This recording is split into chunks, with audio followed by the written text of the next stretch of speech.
We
good to go?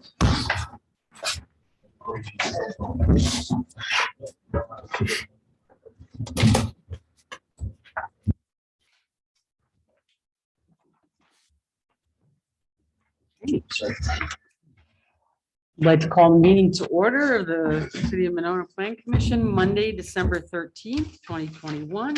You call the roll, please. Chair Moore. Here. Alder Goforth. Here. Mr. Stein. Here. Ms. Fox. Here. Mr. DeCoola. Here. Mr. Homberg. Here. Mr. Holmquist. Here. Perfect. Me. Miss- I'm Sorry. here. That's okay. Right. Sorry, I'm not there in person. I was planning on it and couldn't. Beth, late plans. I understand, Corinne. Thanks for coming by Zoom. Do I have a motion? Screen in front of her face so we can't see her. Yeah.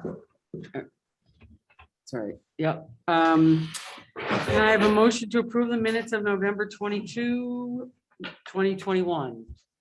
I'll move to approve. I'll Do I have a second? I have a second.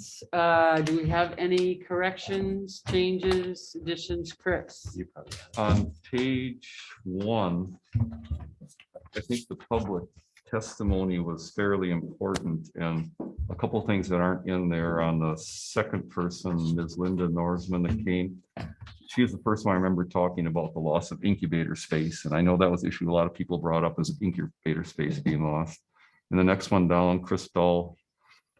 A lot of people talked about it. We don't specifically talk about it here, that the intersection of Spring Haven and Monona Drive is the issue everyone's talking about, is the traffic there and how do you get left turns in and out of there. So I think those are two of the more important things brought up.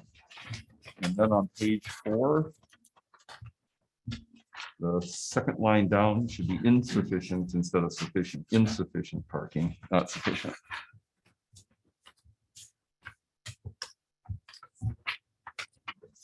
Okay. And Brian, did you have your? Yep. No, that was the Those same are- one. Okay. Anything else? Any other changes? Hearing none, all those in favor say aye. Aye. Minutes carried.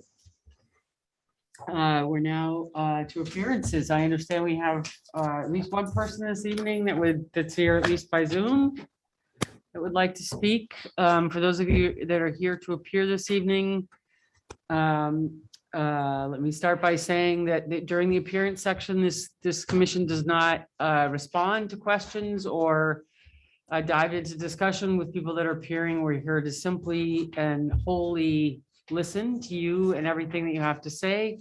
And we ask that you keep your remarks to 3 minutes. So with that, I believe we have Aaron Douglas on the phone. Aaron Douglas? No. Okay. There is someone waiting to be admitted. I don't know who's in control of that. Thank you.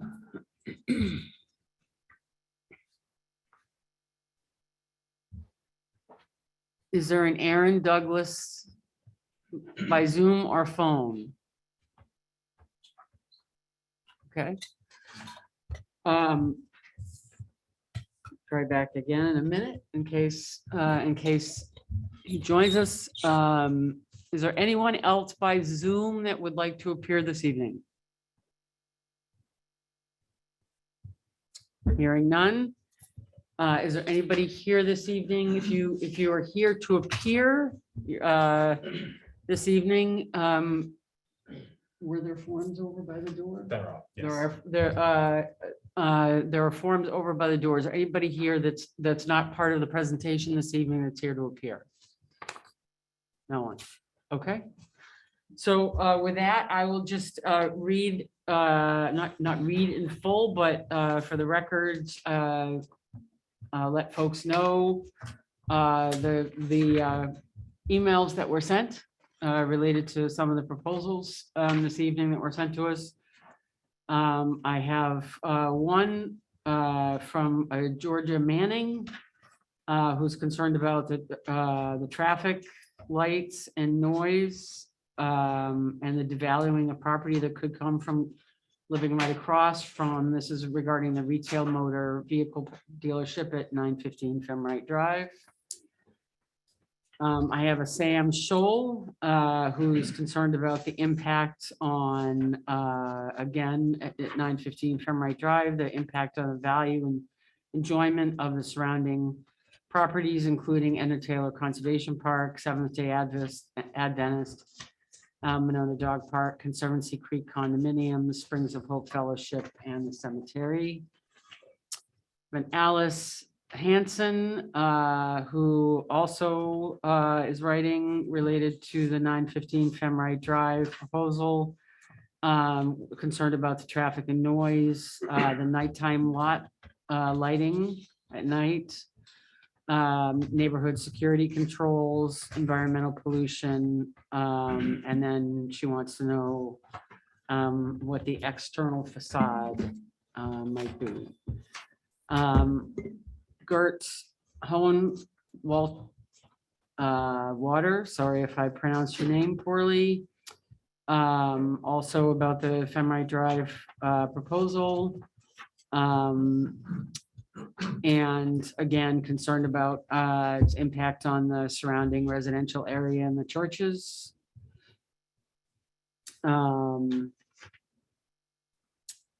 Pat Franklin and from Shado Lane, 111 Shado Lane, in the Conservancy Creek condominiums. Again, concerned about how it fits into the surrounding area, including the church, Three Angels School, and the Taylor Springs of Hope, the Conservancy Creek condominiums, the cemetery, and Elder Leopold. D. Barber from 115 Shado Lane, just indicating that she opposes the property for a retail motor vehicle. Cindy Hoppy, who is also writing in related to this proposal. Again, doesn't feel it's a good fit for the neighborhoods, concerned about the noise, the length of the hours, the amount of traffic, the shape that the building is in. Linda Brown, also regarding the Treasure Mart property. She's been at Shado Lane at the Conservancy Creek condominium, is concerned about the overall noise, and again, how it fits with the neighborhood. Joe Anderson, who's concerned about the current request, the landscaping, the hours of operation, again, how it fits into the neighborhoods.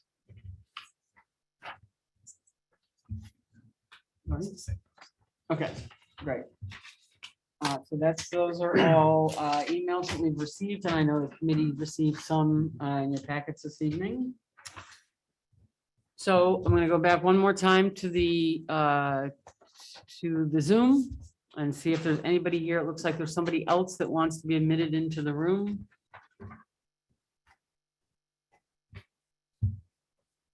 Let me see. Thank you. Is there anybody on Zoom this evening that is here to speak during the appearance section in tonight's meeting? Okay, that being the case, I'm going to close the appearance section. And there is no unfinished business this evening. So with that, I will move to new business at 6A, the pre-hearing conference on a request by Joel Dunsing for consideration of a zoning permit to operate a retail motor vehicle dealership at 915 Femright Drive, case number 2-026-2021. That, please come right up to the podium. And if you could introduce yourself again, and give us your address before you start, that would be terrific.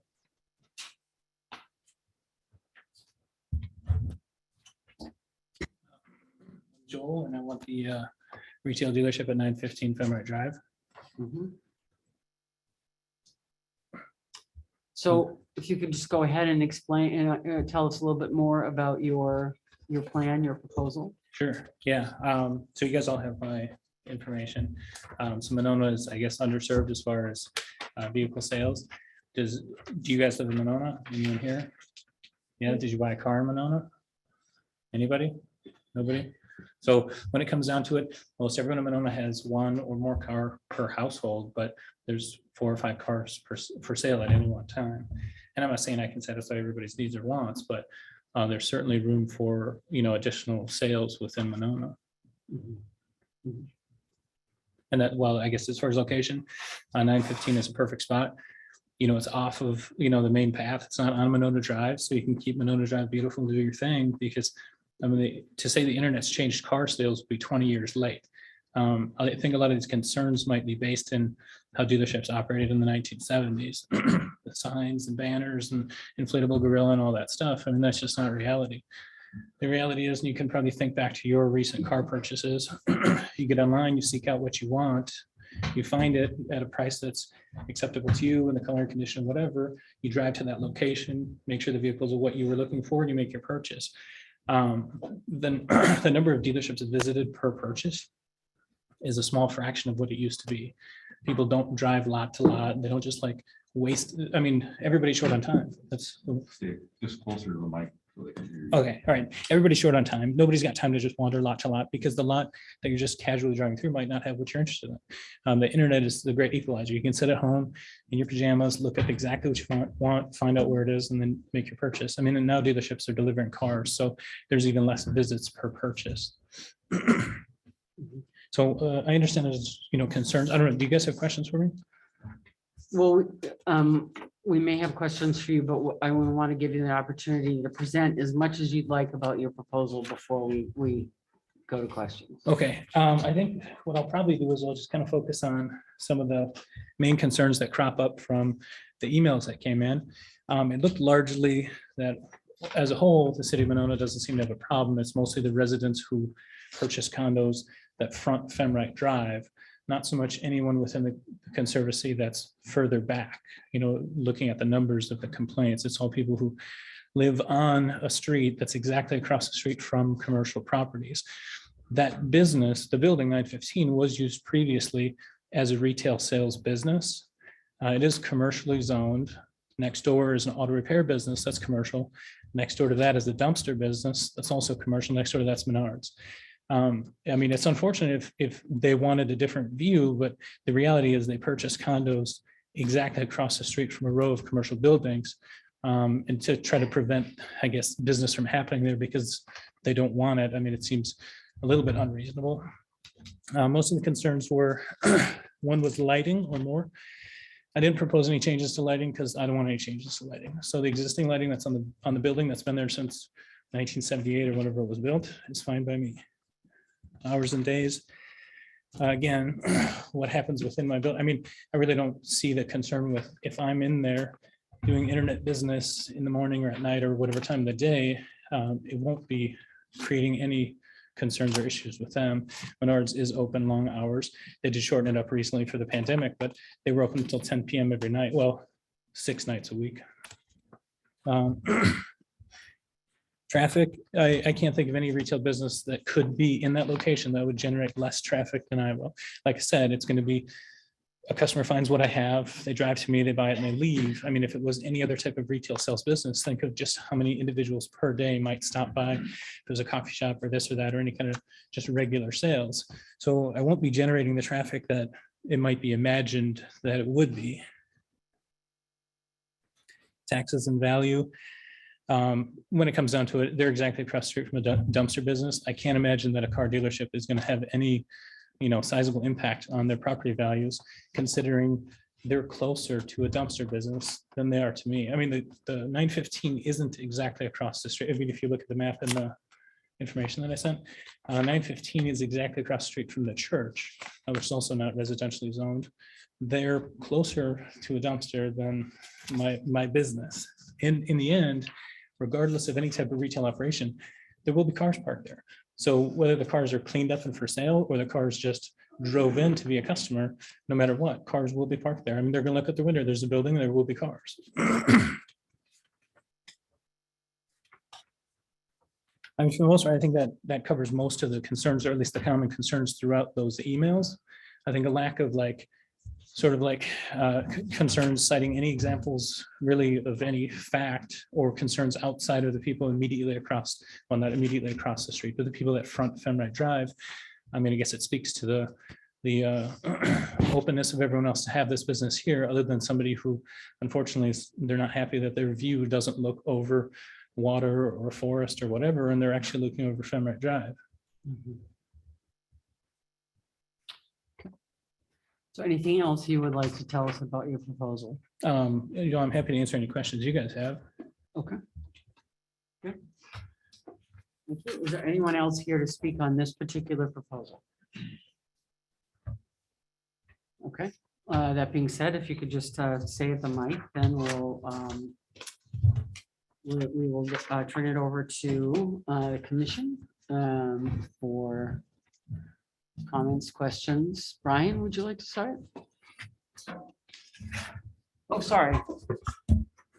The wheel again. Go ahead, Doug. Not a problem. As far as the staff report for this, the proposal is a new retail motor vehicle dealership. The property has been vacant for more than 6 months, as well as it being a change of use, which does necessitate the zoning permit that's being applied for. The building, as mentioned, is in the Community Design District, CDD, with which the Planning Commission reviews zoning permits. The language from the ordinance for this prescribes a compatible mix of residential, commercial, industrial, or open space uses, realizing the goals of the comprehensive plan. As far as the comp plan for this, it is both in the current and the future land use maps designated commercial. In terms of the compatibility, as mentioned, there's an adjacent auto parts business, more sort of a repair business, as well as the Springs of Hope Church on the other side. As listed in the application materials, the majority of these sales will be by appointment, relying on online advertising. There were a couple of improvements that were mentioned that were alluded to: the 2 overhead doors that would be added to the business, some landscape changes, and then some cleaning up of the windows, the doors, the trim. There weren't any details listed of interior plans for showroom or office space or anything like that. The parking was discussed, and I believe there's a little more information on that. Per the city's code, it would be 4 stalls as a minimum, plus 1 per 500 square feet over the first 1,000. The building is approximately 5,000 square feet, which would necessitate 12 stalls. Now that would really be for more of the customer parking, employees, things like that. Typically, the city for other uses like this have at least tried to allocate the space that cars would be stored, displayed, for example. So I'd recommend discussion of that. As already mentioned as well, the hours of operation were listed from 6 a.m. till midnight. I believe 7 days a week. There were some comments about that in the public comment, and I think just a discussion of that would be necessary. As this was a pre-hearing, I didn't necessitate a photometric plan or anything like that, but I think discussion of sort of landscaping lighting would also be appropriate. Just sort of based upon previous discussion of this building for different users for zoning permits as they came through. So that's it for me. Thank you. Thank you. Thank you. Brian, Sure. Yeah, so the first one around land use, I do think it is next to some other compatible businesses. I think you pointed out with the auto repair business clearly, and then behind that, actually fronting on Broadway, there's the detailing shop almost straight behind you, and we did make an approval for a small amount of auto sales at that location with some designated locations of where that was, and the whole idea of like similarly not creating a lot where people are coming to drive through, but creating a place for those to be stored, and mainly doing that through the internet aspect. So the exterior improvements and landscaping, I did see that, you're concerned about cleaning up some of the landscaping. At the same time, it looks like you're interested in purchasing the building, Yeah. not just Yeah, leasing it. buying So would understand that, the purchase and being able to start a new business all at one time may require some initial investment in some of the landscaping, but might not be able to do all of that once. When it comes to parking, I think there's adequate parking on the spot. It would be coming down to the issue of how many vehicles that you're planning on selling at one time. Do you have a sense of what you're looking at? So when it comes down to it, I don't want any more parking spaces than your code already outlines. So I read through the code based on the first 12 spaces had to be 9 by 18. Additional spots can be 8 by 16. There was also widths in between. I didn't make a scale drawing yet because it was kind of quick. But if you look at the overhead picture that you have, so if you see the building alongside the long length of the building, there's 110 foot of paved space. And so that will allow 12 spaces based on the large space, the 9 by 18. So that'll satisfy the 12 needed for the building. Using the 18, there will be 24 feet from those 18-foot parking spaces to the end of the paved area, which satisfies in the zoning. There's a picture that gives a width as far as that you need to pull in. So it satisfies that. So there's 12 spaces available along the long length of the building. In front, it's either 59 or 60 feet from the building to the end of the paved lot, the existing lot, depending on where you measure, because it's not perfectly a straight line. And it's 82 feet wide, like you can see kind of where I've drawn out. So at the smaller allowable spaces, 8 by 16, that would allow 10 spaces that face Fenright Drive. Lengthwise, it would allow for 10 as well on the building side, but there's the front door. So if you took out 9 feet for that. But anyway, so in the end, you could have 12 the length of the building, 10 on Femrite, and then 8 in front of the building, leaving the door access open. So a total of 30 spaces according to the existing parking code.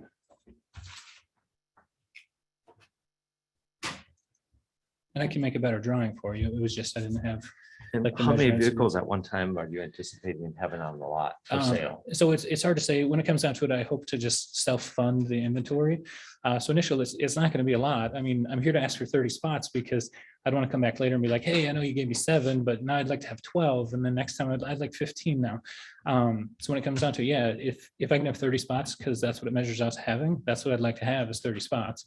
How many cars am I going to have? Well, part of that depends on, I guess, the success of the business, the selection of the vehicles that I choose, what people in the know are buying, all of that.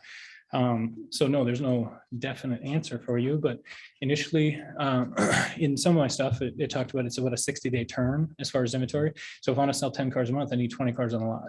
That's just the math. So 20 cars on the lot lets me sell 10 cars a month. So that's kind of an ideal number. Anything more than that would be cool, but I mean, the 20 gets it done. And Doug, the 12 spots were for staff and customer visits. And so if there's a total of 30 on the lot right now and 12 are dedicated for this, it would leave 18 spots. That's my understanding, yes. Well, and I can see the 12, and I didn't see anything clear in the code, the writing the code, and I see how you guys do it. If it was a normal retail business, like any sort of store where you'd have 4 or 5 customers browsing for whatever at any one time, I could see that. As far as staff, I will be driving dealership car. I mean, it's like if you had a dealership, you drive a free car too. I mean, I'll be driving a car for sale and I'll be just pulling it in and parking on spots. When I show up, my car's for sale. When I leave, I happen whatever I want to drive and I leave with it. So when it comes to staff, I don't really need staff parking outside of a vehicle sales cars. Also, there's nothing to browse. I mean, people won't be showing up to look at stuff unless you're there to buy something. I won't have shelves of things inside where people are going to show up and kill an hour, just run around. They're not going to sit and have coffee. It's really a destination. It's like someone will find what I want, we'll negotiate online or on the phone, set an appointment, they'll show up to do their thing and leave. The reality is I'll never, ever have 12 customers there at one time. It'll never happen. I mean, I've worked at dealerships that had 400 cars on the lot. And outside of a super busy sale day on a Saturday, if there was ever 12 customers at once, when you have 400 cars in the lot, and if I have 20 or 30, I mean, and really my goal is to have sort of specialty type cars where it's a very unique sort of thing. Somebody finds it, buys it. I mean, largely, I mean, some of them could be shipped out of state when it comes down to it. And I never even meet the purchaser. And the two overhead doors, are you anticipating those would be on the west side of the building? Yeah, if that's the parking lot side of it, yeah. And are those doors to be able to bring them in for detailing or for maintenance and repair? Yeah, all of that. I mean, basically, dealership procedures. And then also, like, let's say I have nicer stuff, which ideally, I mean, so in the end, it's like, I personally prefer, Chevrolet. So it's like, if I stock like Corvette or Camaro, something like really high end that I wouldn't be leaving outside, park it inside.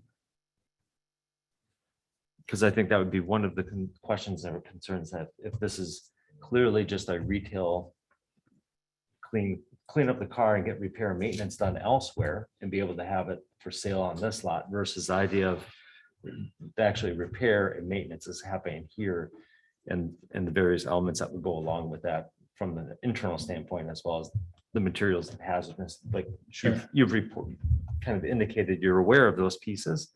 But I just want to make sure that if we're moving in a direction of approving something like this, that we have a good understanding of what's happening on the outside of the building, one for the aesthetics and for the kind of appearance of how it's dovetailing with other businesses in the area, as well as just the overall neighborhood, but then also what's happening on the inside of that business Sure. as well.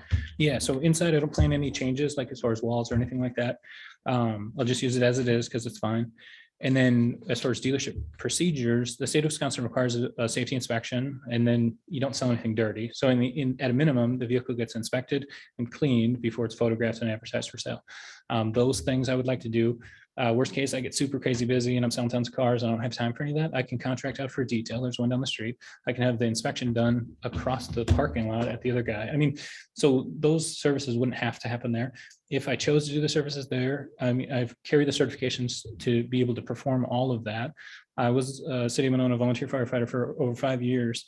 I'm a reasonable person. So when it comes to, if I started to do any services that concern you, it's like I can follow whatever guidelines you have in place. So if your concern is, what are you going to do with used oil? I'm not going to take it out back and dump it on the ground if that's the concern. So if you have anything in place, you're like, oh yeah, we require an X gallon containment thing with a curb around it, anything you need, it's like I can comply with that. So when it comes down to the time for that, whatever the city requires, it's like I don't have a problem complying with anything you would need. And then hours of operation, 6 a.m. till 12 midnight. My guess is you're not anticipating putting an open sign at 6 a.m. and No. staying open until midnight. So, and that wouldn't be to serve customers for the most part. Again, it was like me asking for 30 cars. I don't know where it's going to go. Maybe everyone's doing business in the morning. Maybe everyone's doing business at night. I don't know, but I don't want to have to come back here to ask you, like, hey, remember that time I asked for 10 a.m. until 7 p.m. I'd really like to adjust it to this. So I don't see any reason why it could not be operated within those hours. Because it doesn't happen outside. It's not noisy. Really, it's like us talking here and now, for the most part. I mean, think about your last car purchase. What would be offensive to that happening at any hours of the day or night? And I've worked at dealerships and managed dealerships, and I've been there selling cars until midnight. Like when it's the end of the month and the incentives change, I've delivered cars until midnight at dealerships. So it happens. People buy, I mean, whether you would choose to believe it or not, I mean, that's fine. You don't have to be there at midnight, but people do.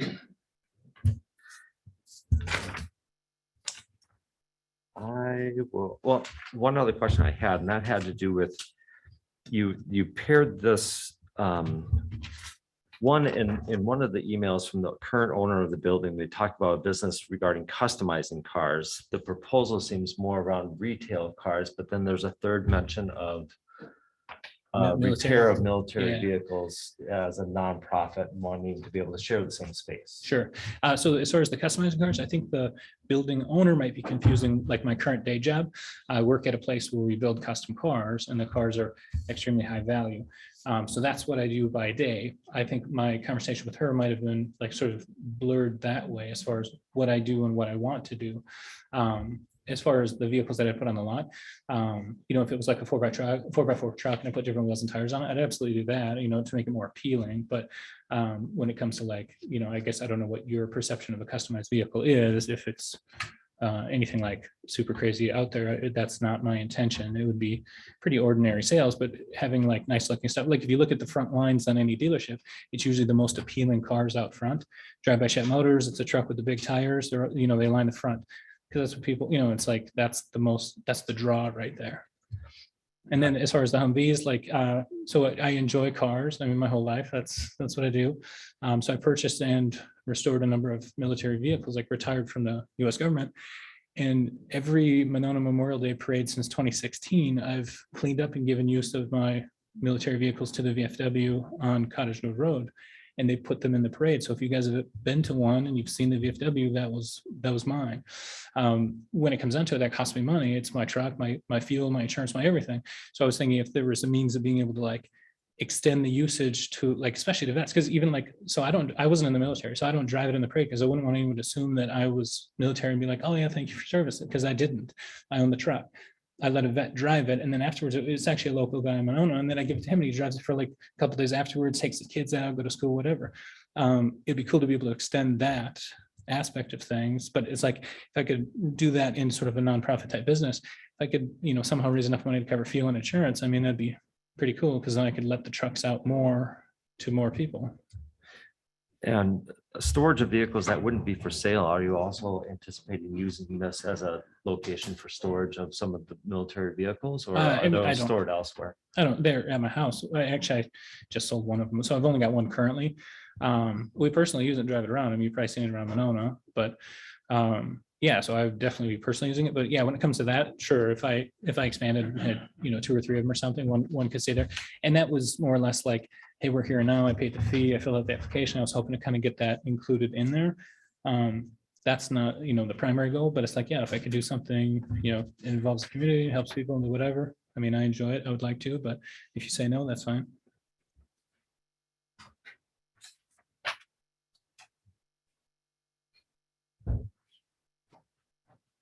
That is it for right now. Okay, thank you.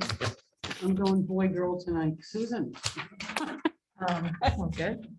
Well, actually, Brian had asked all the questions I had asked, and so I guess I was on the, I think we would need to know, if we approve this, we would, I think, need to approve knowing that you were potentially going to do some work on vehicles. Sure, let's inside just assume that buildings as work well. is being done then. We just need to know what, because we need to know exactly what kind of business is going on there. So it's just helpful to know that. And I had assumed that maybe you would be storing a couple of the military. How much space in there? I mean, it's a pretty good sized building. So you could store a few of those, couple of those vehicles in there if you had 2 at one time, and then Oh, sure. still have Yeah, space to work on another. absolutely. Yeah, as far as like number of vehicles I could fit inside, Right. I would put it at probably in the 30 range as far as cars inside. Inside. There's no walls. It's 5,000 square feet. So it's 50 by 100. Right. And so it's like, yeah, if I just, like you've probably seen like the wheels that like when a car gets in a building, they put it on wheels, you can just push it into the corner. So it's like, yeah, once you get it up on not its own tires, but like dollies sort of. And then, so I guess it's commonplace within the car industry. But anyway, you put them up on these dollies and you just by hand, you just push it up against the wall, push the next one up against it. And it's just, yeah. And actually, if I put them tight, I'd probably for sure 40 or something, but that's not my goal. I mean, I'm not interested in putting 40 cars. The cars that I have, I would be selling. So for the most part, it would just be cycling through things. And then, so just to clarify the timing of operation, when you said 6 a.m. to midnight, you're really talking about you possibly going into work there at various times And at the most, maybe one person would be coming. Because the hours did concern me a little bit, I guess, but if it's really just you working. Sure, yeah, for the most part. What I don't want is, because, obviously there's very active community members in the, 100 building of Chateau Lane or whatever that is. So if you say, hey, you can be there from 8 a.m. to 8 p.m. and I'm there at 7:45, then I'm like, hey, Doug, remember that guy that's supposed to be there at 8 a.m.? He's here at 7:45. I don't want that to happen. Right. I'd like to be there and be within my building, mind my own business and do my thing. So Okay. do you have any specific concerns with me opening potentially at 6 a.m. or any specific concerns with me being there until midnight? No, I think, I was thinking more the later end toward midnight, having lights on and that kind of thing. But it sounds like your plan wouldn't be to do that on a routine basis. It would more. No, I mean, I'm pretty fluid. I haven't dialed in what the specific work hours would be. I mean, more or less the customers will determine that. I mean, Right. it's a retail sales business. So Right. I'm there when the customer's there. When there's no customers, I don't need to be there. I mean, also, I do enjoy cars, so I'd probably just hang out, but And so if the garage doors are on the west side of the building, doesn't that take up some of those parking spaces you have here? I guess I wasn't visualizing. sure. that. I mean, I guess I didn't see it in the zoning that wasn't allowed to have parking in front of my doors. They're my doors. They're not for customers to pull into. So if Okay. I park in front of my door, and I it's not see. that I would have You regular just move your traffic. cars if you had to get. things Yeah, in so and out, I wouldn't have regular traffic in and out of my doors. It'd be more for ease of access within my building. But I would have to pull cars in for the state of Wisconsin vehicle inspection. They have to be pre-inspected before they're sold. Okay. Yeah, and then I guess at the last time we did talk about, when we talked about this building, it is in need of some paint on the outside, and you've mentioned the landscaping could be picked up. I mean, I think that could enhance the business. Definitely. And so I live in Monona. I own a home in Monona. I live in Monona. I'm going to be an owner of that building. So Right. it's like when it comes down to it, it's like I have stake in, it being nice, its property being worth something. I'm not just renting there and someday I'll be like, I'm out of here. I'm going to go somewhere else. So when it comes down to it, I'm going to care for it like it's my own, because it will be. Any and all of the, the improvements will be to, make it look more appealing from the street and from everything like that. So yeah, I'm with you. I like nice things. Okay. Yeah, that was really all I had. I think that I'll just listen if anything else comes up. I'll let you know. Thank you, Susan. I think just to clarify, I think, when we're talking about the hours, Right. it's really the hours you're asking for business operation is different than you showing up, right? Like, if a Menards opens at 7 a.m. in the morning or of course, employees come before 7 to get ready for the opening to the public. Right. So I think that, part of the concern that Right. we're raising is it's one thing if you're hanging out there, as you said, because you enjoy hanging out in the cars. It's another thing if you're open for business. So that's why we're trying to get clarity there. Sure. Um, Yeah, so I guess as far as to clarify at this point, I mean, if you have a specific set of hours that you would like, I mean, I'm open to it. I didn't think that 6 a.m. would be unreasonable for starting because the dumpster business starts at 4 a.m. and they're like literally unloading dumpsters off of drop-off trucks, like metal on metal and the whole thing. That happens super early in the morning. Anything that I would do within the building is considerably quieter than that. Like, just like us, if we were here talking right now at 6 a.m., how would what we're doing exactly right now affect someone not just across the street, but across and down if we were here at 6 a.m., what we're doing right now, or if we were doing this at midnight, it really has no effect on them. I think those are reasonable business hours because businesses open at 6. If I had a coffee shop, I imagine I'd be open at 6 a.m. Midnight. Personally, I like later things anyway. I'm not a morning person, but midnight, I have sold cars until midnight. I mean, it happens. There's people that work different hours of the day. The later shifts are typically the busiest at dealerships because the normal average customer works the 9 to 5, and then you go home, get dinner, pick up their wife or whatever, go in and buy their car. So a lot of times business doesn't happen. It doesn't start picking up until, after 5:30, after 6 p.m. on and on. So when it comes down to it, I asked for what I felt was a reasonable window of time. I'm not going to make any negative impact on the environment around there within those hours. So if you want to choose hours for me just arbitrarily so that we can have something set, I mean, you let me know what you have in mind. Otherwise, I do feel that the 6 a.m. to midnight is reasonable. Thank you. Chris? Okay, well, just so you realize where we're all coming from, we have had the past years ago, and if you grew up here, you know this, had a lot of issues with used car lots up and down Monona Drive and Broadway. So we've really tightened up our restrictions and what we have people do. And I understand the people in the condos being a little nervous because although they're not right across from you, if you look at their windows, they all look right at you. So I can understand that. And the number one thing we're trying to do is if we would zone this use in there, I probably should be talking to the mic too. If we would zone the use in there, we would want to guarantee that it doesn't start looking like a salvage yard. So we have zoned some small uses in Monona. Conditions have all been very similar in that there's a limited amount of cars. They would have to be in the designated stalls. So it just doesn't start looking like it's just cars all over. So whenever you get your final dimensions, you look at it. If we go to a final hearing, then we take a look at that and say any vehicles on the site have to be in the designated stalls. Any vehicles outside would have to be street-worthy condition. In other words, not sitting there waiting for repairs with hoods up and tires off and all those things, because that will drive everybody nuts. And the one thing we have to be sensitive to is you are across from residential.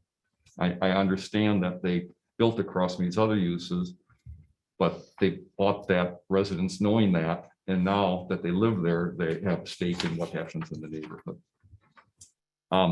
Hours, I think, to have customers there at midnight is unreasonable to the residential. I just do. I don't think you would want cars coming, going across from your house at midnight. Maybe you would, you're at you like nighttime, but I think there has to be some hours of operation are reasonable for the neighborhood. And I don't think that means if you're sitting there in your office at midnight online, selling cars online, I don't consider that customers coming.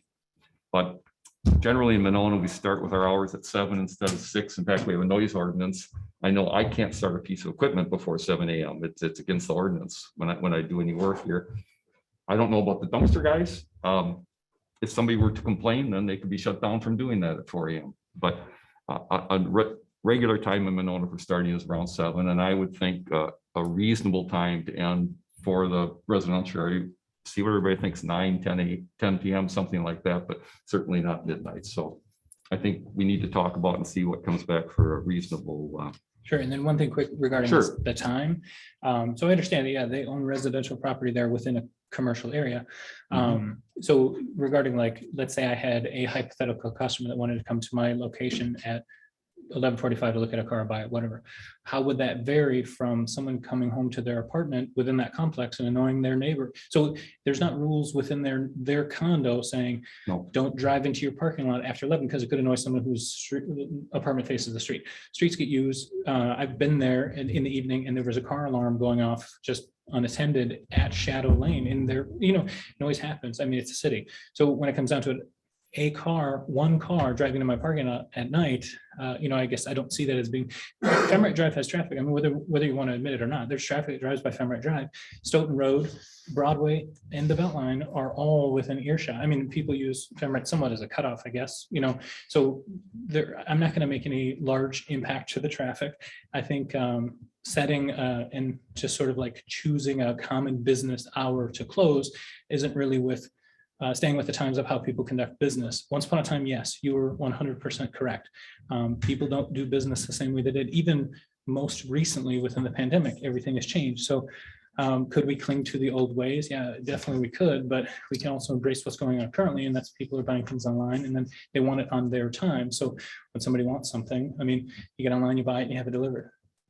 Okay, maybe you didn't hear what I said. If you're there working online, I don't think that's an issue. But I think being courteous to a neighborhood, I don't know any time we've ever told a business, oh yeah, stay up until midnight. That is not being sensitive to the neighborhood you're in. So do they come to their house? Absolutely. But do we have businesses open at midnight? Rarely. So just my comment. I do have a question. Are you already there working? You're already there? Not working. I mean, I have Well, you're stuff in there. occupying it? Because Sure, I yeah. did see there's a military trailer behind there and there's something going on. Sure, yeah. So when it comes down to it, so I negotiated a purchase with the current owner. And then, so I have actually refinanced my house to buy it, but so I've got the cash, but she postponed the closing until after January for her tax reasons. And then, so yeah, when it comes down to it, we were supposed to close earlier. I also sold a different property. And so I had some stuff that I had to put somewhere. So she gave me access to the building. I put stuff in it. So she just forgot to tell you you needed a zoning permit. Yeah, I guess. Okay. The landscaping in front, I agree it needs work, but it also has to be there to help screen vehicles. You want visibility, but for any parking lots, we want the vehicles screened, the headlights and everything from Femrite. So when you come back with a landscaping plan, that would be important to look at what you have going there. And there's a lot of dead landscaping on the site that would need to be cleaned up. Orderly site will likely be in the conditions only because we've had such poor. No, we have good luck with actually the places we have now. We had poor luck 20 years ago. I'm sure a condition would be all repairs are completed inside. So we don't have cars up on blocks up on in your parking lot being worked on. That's not an appropriate area for that. So you'd have to make sure that all that's happening.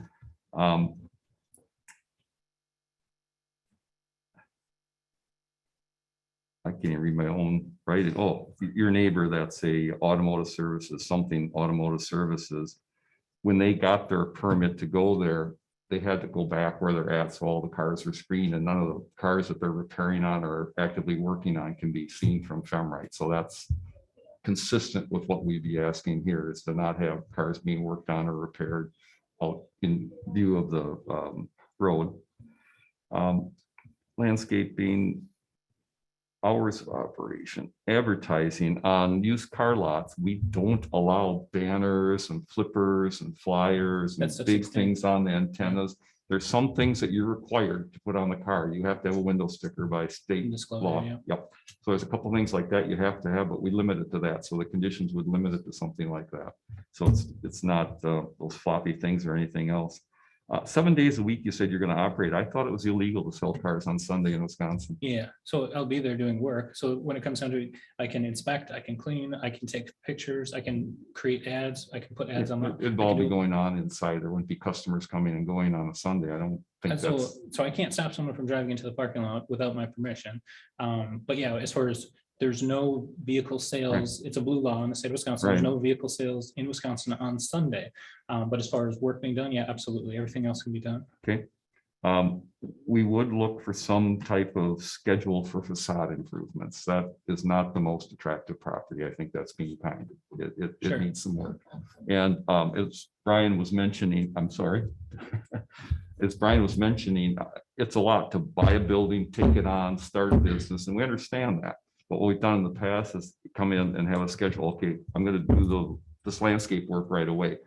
By next spring, I plan to fix this up, and by next fall, I'll have the building painted. It's something like that, where you can show us that there's going to be some timeline where I think I can work on this schedule to be able to improve this property, because it's not attractive. Sure. Okay. Yeah, that's no problem. I can paint it. Lighting, you talked about you're not going to change anything. Well, that's one thing we look at when you're doing it, and we'll have to look at what the lighting is, because if you've got lights on the side of the building that's shining out towards the apartments, that's the type of thing we want to get a cutoff fixture on. In other words, a light where it's not shining up into a neighbor's bedroom or something like that. So something we would look at regardless if you're not going to change it. This is the point in time to take a look at that. And I'm sure you probably know what it is already. Yeah, I mean, it's just a drop fixture on two sides of the building. So anything that's currently a part of zoning or code, I'm totally happy to abide by. So whatever is currently existing, it says you got to have this light or you can't have that light. I've got no problem at all with that. It's not that you can't have a light. What the current code is when I say a cutoff fixture, a light bulb's not glaring at you. There's a shroud around it, so it's pointing the light down and not up. That's it. You look around any newer fixtures, you'll see that. So it's just a matter of focusing the light where it belongs and not where it doesn't belong.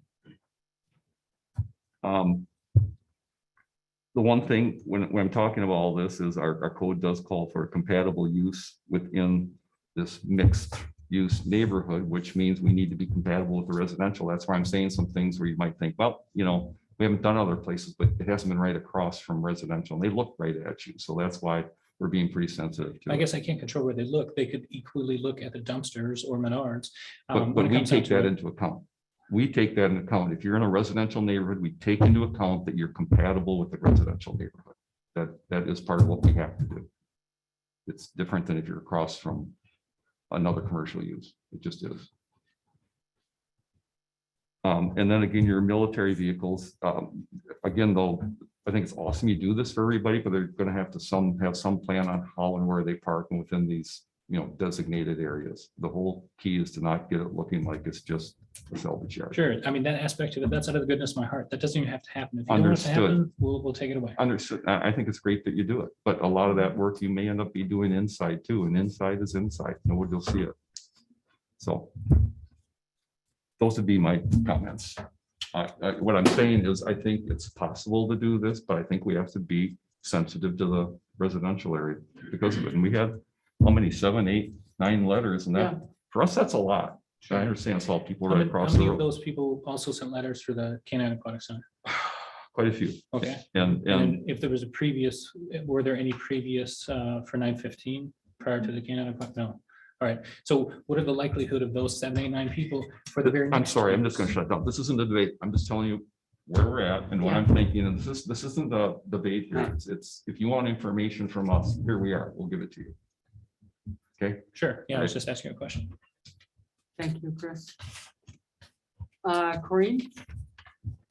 I'm the one up here. Hi, yeah, we're having this pre-hearing conference right now to give you some guidance on coming back with a strong application and request. So the comments that are being made are just things for you to think about as you get further in your business planning. And a number of the comments and questions are similar to things that I have, but I guess just a couple clarifications, I guess. The type of vehicles to be sold, I mean, it doesn't really matter, except you said that you are going to have maybe like eventually your goal is maybe to have like a Corvette or something that's a little bit more of an expensive vehicle, and that you would park that inside. But I think the question about lighting is a appropriate question to think about, because even if you have room inside to put some of your vehicles, you're still going to have other inventory on the lot. And I don't know if the lighting that's there is going to be enough for you to feel like there's safety for your vehicles, for your inventory. And so when you do think about how you're going to light that and take a look at our requirements, I mean, that's just something that you really do want to consider and take into consideration Chris's comments about the residential across the street as well. So Yeah, absolutely. I've got no problem with any of your lighting, requirements or recommendations from your codes. As far as my want for additional lighting, like if you don't require any additional lighting, I don't plan to add any additional lighting. If you're concerned with my vehicles, I'm not. I've worked on dealerships that were like, it was like noonday sun bright at night and the car still got broken into. I mean, it's like nothing's going to stop that. That's what insurance is for. You can have cameras. No amount of lighting or lack of lighting changes that. The cars, if somebody's going to break in your car, somebody's going to break in your car. I mean, that's just the way it is. And I've worked on the the lot that was bright, and it doesn't change it. okay, well, that's just a question that we're asking you to think about and have more information for us. I plan to abide by all your standards. The lot definitely needs restriping. We talked about that. I guess with the interior, you've talked about doing, potentially switching out the tires and just doing some of that stuff. So don't you need to do, I don't know enough about car repair equipment, but wouldn't you need to do some interior remodeling or renovation to put in a lift or something to do that work? Sure. At a minimum, you could just use the jack and jack stands. You can just do it right on the floor. There's a number of surface lifts that don't require any permanent installation. You roll it under the car, it lifts it up, you use it, and you roll it away when you're not using it. So no, I don't have any planned, changes within the building. It's currently a wide open warehouse, and that will be the most useful to me in that form. Okay, so you're not going to do any permanent, Like partition walls or other stuff like Yeah. that. No. okay.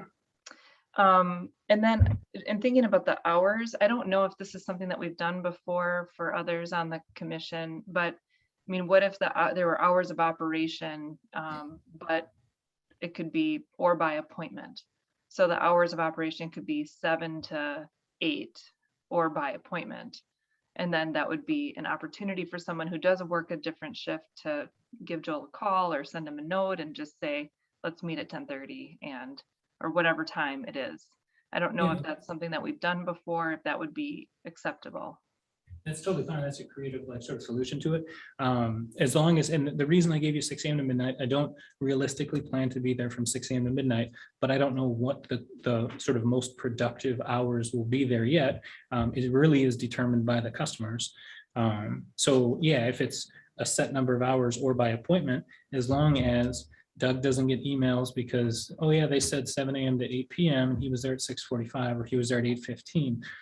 So that was I won't be doing things outside of 6 a.m. to midnight.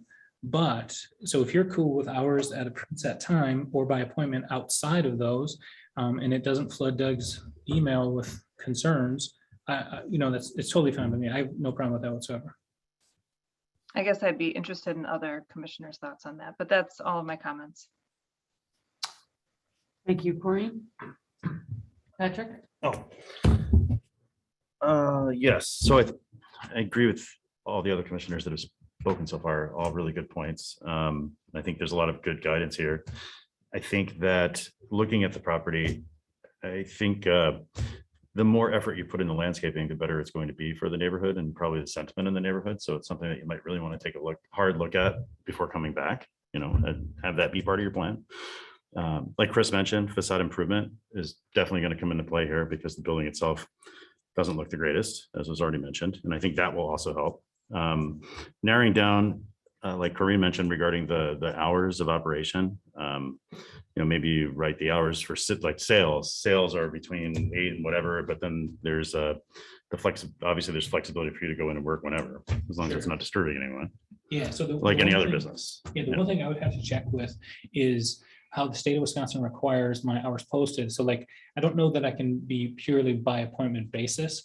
So I think the state of Wisconsin requires posted hours so that business happens within those hours. And I can check with the state because once I'm done here, then it's this all over again with the state of Wisconsin as far as for me to get my retail sales license. So I need to complete this, then I can work on that. So there's a lot more to do. So it's like, yeah, if it sounds like I don't have it all kind of boiled down. It's like, well, some of it can't be because I need to have the zoning in place before I can even apply to the state of Wisconsin. Then I apply to the state of Wisconsin and then, get my retail dealer license. Then I can, kind of set up. So yeah, for the most part, it's like I said, I'm fluid. I'm confident it's all going to work out. Like we'll get to the bottom of it. It sounds like what we're talking about here is just details, right? We can work out the details. So if it's the details of what tree do you want planted out front, that's cool. We'll talk about it, or hours or whatever it is, like we'll figure it out. Okay.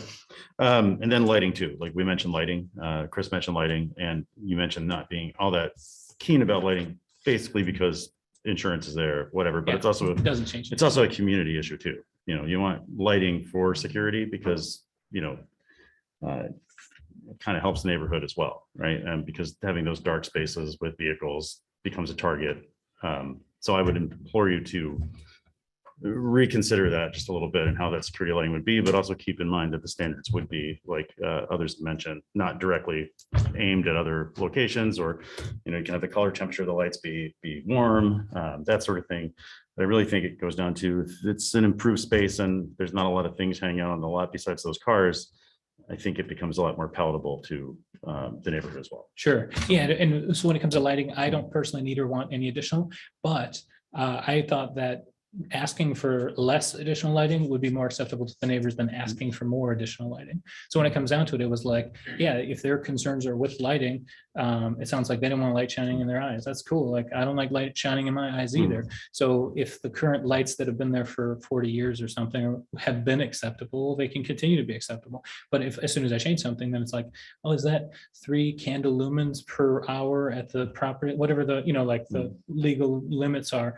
If it's unchanged and they bought in with that building operating as retail sales with that lighting, and if that lighting still meets your current codes, I wasn't planning on changing it. I was just going to leave it. I mean, it's, like I said, pretty easy going. One more question. What happens if this isn't approved? Well, you've got the property under contract. Yeah. All that good stuff. What happens then? Then I try again. I'll just, I guess tweak the business, try again. I mean, I'm not going to just roll over and die. Okay. Thank you. Yep. Hi, Joel. Thanks for Hi. bringing this forward. Yeah, thanks for having me. I don't have a lot to add. I think most everything's been covered.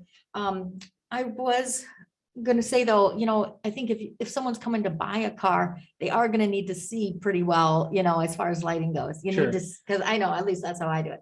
And I'm a car person too. But I like to get right in there, making sure, I'm under the car looking at it. And so I think that's why the neighbors are thinking, they're thinking about any car dealership you see and it's glaring lights. Yep. But there's obviously some middle ground. And Yeah. so, And sort of to address your sort Yeah. of like current concern or interest on that, just in practice, when I was selling cars and it was late at night, by appointment, the car got pulled inside. The customer came inside and you showed him inside. So it's like the climate is controlled. It's not windy. It's not raining. It's not too bright. It's not too dark. So whatever. So you're kind of within this space and it's just like you Okay. eliminate all of that. So yeah, if the concerns are like, hey, this guy's going to make it super crazy bright because he wants a customer here at 11:30 at night and it's got to be bright as day so they can see the tiny snicker scratch. Again, that's not really a concern because maybe in the 1970s, that's how car dealerships operated. It was the mobile trailer thing, with like the 5 guys and then all the cars. Yeah, that's extinct. It doesn't happen that way anymore. It's like you call me up, be like, hey, Joel, you still got that black truck? I'm like, yeah, I got it. Come see it. I pull it inside the shop because I know you're coming at whatever time is convenient for you. You come inside, walk around it. It looks amazing. We do the deal and you drive away. yeah, it's a great option because, you're not out there freezing. You got time to look Right. things over. Yeah, absolutely. It's always okay, yeah. beautiful inside. Great option. I think that is probably some of the neighbors' fears though, is the Sure. standard car dealership. Yeah, absolutely. And I wish some of their complaints, it appeared to me that there was sort of like a round table at that condo association. They're all like, hey, let's send these same sort of, they weren't like very specific where it was like, hey, I'm concerned that you're gonna have a customer here later and it's gonna be, then I could have very easily sort of like assured them of whatever their sort of concern was. But a lot of the concerns were sort of generalized or maybe even imagined and not, based in reality. Yeah. Yeah, and I mean, I do understand the perspective, it's where they live. I think a lot of folks that live there maybe are retired, so they're there a lot. Yeah. I think what Patrick said about, improving the facade and the landscaping, you're gonna, generate some goodwill there. hopefully. Absolutely. So what if, so at one point, the Edna Taylor parking lot, the Edna Taylor Conservancy parking lot was a real hot spot for crime. Okay. So what if you didn't have much lighting on your lot and your cars are just broken over and over and over? And, I'd probably gate the driveway. gate the driveway, okay. That's probably what, I mean, I wouldn't want to do that, Right, but right. if let's say Monona becomes like, like super terror, it's like inner city Chicago over on Sunrise Drive, and it's like the Monona cops can't control anything and whatever. I'm an owner. I'm gonna do what I can to improve my space. So I'll come to you and say, hey, what kind of lights can I have? Like you tell me, I need the shrouded ones, whatever. I'll do that. And if that doesn't take care of it, well, then the next thing, maybe I got to put a fence around it. I come to you and say, hey, what are the regulations to put in a fence? What can I have? How many height? Right? Then I put in a fence. All right. But as long as I meet the regulations, I'll put in the fence. If that still doesn't stop it, I gate the driveway. So I guess Got it. if and when that happened, well, Okay. then there's appropriate steps for that. It's not like I would just knee jerk be like, oh no, I got one car broken into. I got to like do something drastic. Flooding with No. lights, okay. I have one more question. Can I ask you? Do you mind? Yeah. I'll wait till I have you're one ready. last thing. I was gonna ask one last thing. Maybe it wasn't important. I don't know if it was. And I messed you up now. Yeah, it's Sorry. okay. If I think of it, I'll spit it out. And You go, Patrick. so I guess now that we had that interaction, I forgot what I was gonna ask. you, Okay, too. oh, no, So- no, can I remember? About the This crime or is parking lot. table tennis, plan commission table tennis. No, Sorry. actually, I enjoy the discussions and stuff and all that. Just for hours, I would recommend something like an 8 to 8, Monday through Friday, and then Saturday, something like maybe a 10 to 5, just to kind of give your neighbors some peace of mind. They probably saw those hours and kind of panicked. Sure. But, like they said, every business has people there before and after. I don't know that you necessarily have to say by appointment, because really, I know if I had a job and someone said, hey, I need to bring a bicycle in at 7 in the morning, I would accommodate, Mhm. even though I'm not typically open at that, so it just is kind of how, business goes. Yeah, and I could definitely see starting later and then certainly having like by appointment for earlier customers, because Yeah. number one, I don't like mornings. So when it comes down to it, I don't want to be there at 6 a.m. Exactly. So if somebody, and there was always like that one guy waiting at the dealership for us to unlock the door. Yeah. It was like, I want Always. this car over here. And so whatever sales guy got there first, got that, and I was never that guy, because I wasn't like the first guy in, because mornings aren't my thing. So 6 a.m. unlikely. Again, the reason I asked, I kind of explained why. So I think very, very reasonably, we could push the 6 a.m. back, and that's totally fine. 8 p.m. I think is a little bit early, considering Menards was open until 10 prior to the pandemic. They're 150 feet away from me, and then just the sheer volume of traffic that they generate, they'll have more people in an hour than I will in a year, when it comes down to it. So it's like, if they're able to operate until 10 p.m., right, just 150 feet away from me, why shouldn't I, with my just minuscule amount of traffic, just 2 doors up from them, why shouldn't I be able to operate similar hours to Menards? And then I would say, if you're gonna sign it, I would maybe not put by appointment on a sign, but put it on your website. Yeah. On your social media pages. So yeah, for the most part, it'll be, I think I'll just abide by the state of Wisconsin as far as, when it comes to the signage for hours and stuff like that. Got it? I did remember. Is that okay? Yeah. Would you consider maybe having an open house with the neighbors? Oh, yeah, before absolutely. Yeah, when it coming- comes down Before to, appearing again? yeah, for sure. I enjoyed that sort of stuff. I don't know if you saw my thing, like within dealerships that I worked at, I was constantly participating with fire department. I did something with the Dane County Humane Society, St. Jude's, all sorts of stuff. Cause it's like, that stuff's important. It's like, this is a community, we're all in it together. So yeah, absolutely. I'd invite them. And I don't know if some of it is fear of loss, like maybe they like shopping antiques and stuff. And it's like, that's unfortunate. Like if they had 20 years of browsing and maybe they knew the owner lady and they're like, come over there and chat it up and then walk the aisles. And it's like, it's unfortunate, it's like change happened. So it's like, I don't know if there's maybe some of that within their concerns. But yeah, as far as, like I will, open my arms and welcome anyone and everyone. I very likely will do things with our fire department because, well, I was a member. Yeah, I mean, all of that community stuff. Yeah, so they have monthly board meetings for their condo association. That'd probably be a great time to get in touch. Sure, yeah, like, For one of those. and again, it's not tomorrow that I'm going to be doing business, but it's in, Right. be a little bit, but yeah, Yeah. sure, that's no problem at all. Well- And it really, like, they've got a parking lot full of cars over there. They need car, when it comes down to it, it's like I can very easily purchase cars for my inventory by order from, they're like, hey, I want a 2018 Camry in white. And like, I'll go get, if that's not my normal thing, I'll go get one and bring it in and they can just walk across the street and take it. Like, when it comes down to it, it's like, the service I'll provide is needed by almost everyone, and I can make it as convenient as possible. Like, why would you want to have to go somewhere far away to get your car when you can tell me what you want, and if you don't need it tomorrow, I can chop one out, bring it in, inspect it, clean it up, have it ready for you, you just pick it up. Easy, or I bring it to your house and drop it off. Super easy. I think. Well, I just wanted to reiterate that I hope that all of these comments you've heard, and you can talk with Doug later, that when you work out your application, that you take them into account. And because I think it can work. And I guess I would think if you are going to do a neighborhood meeting like that, it would help to have that fleshed out as well. Like personally, I think I don't have an issue with 9 o'clock to 10 o'clock as a possible closing either. So, I mean, I guess think through what you need and within the parameters of what you've heard. And I would focus a lot on thinking about the landscaping in the front, because it isn't, I mean, I was assuming you're going to do something that'll screen it. I think that is important.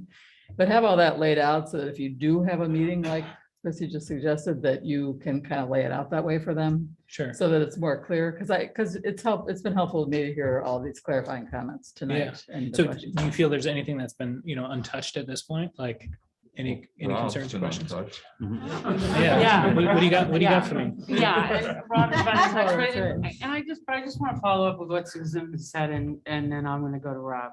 Because I'm not gonna ask specific questions, that's not my role, but I just want to say, first of all, Joel, like, we really appreciate that you're a Monona resident, and we really appreciate that you served on the fire department, and we're not your enemy, like, we're your friends, Yeah, I don't see right? it. We I don't see really it. are, Yeah. we're here, and it's our role to provide you with the detail that you need in order for it to work as opposed to not work.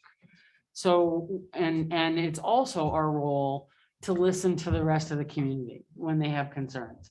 So just, I just, as Susan just said, and as several other people have said, I would just take what we're saying to heart. It's not because I'll do whatever you want doesn't work for us. We need to see detail. It's not that we don't appreciate that you don't want, that you want to do whatever we want, but we need to see the detail. That's our role, is to see that detail before we approve anything.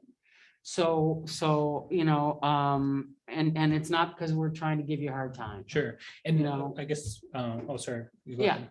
Yeah. I was gonna say, so my, I guess anticipation of what this was about Yeah. was based on previously leasing commercial spaces within Madison. And it's an entirely different process from this here. Like I had talked with Doug on the phone. In Madison, you locate the building that sits under the zoning for what you want. There's a list like, hey, I want a retail dealership. And I find whatever the zoning code is in Madison, then look at the map, it's colored, pick a building within that color zone and boom, you're in. So when I didn't talk about lighting changes for the most part is because, well, I had a retail dealership in the city of Madison and there was none of this. It was, I picked the building, I filled out the application, I sent it in, it was like, I got my, so yeah, it's like, I'm currently at this point, I'm unaware if the lights have to be changed, you know, Right. like those existing outside lights. I don't need or want more. If you want me to Right. have more, I'm not trying to just sort of like tell you what you want to hear. Right. Literally, I don't need much out of this building. It has a parking lot. It has stripes. I mean, they're faded.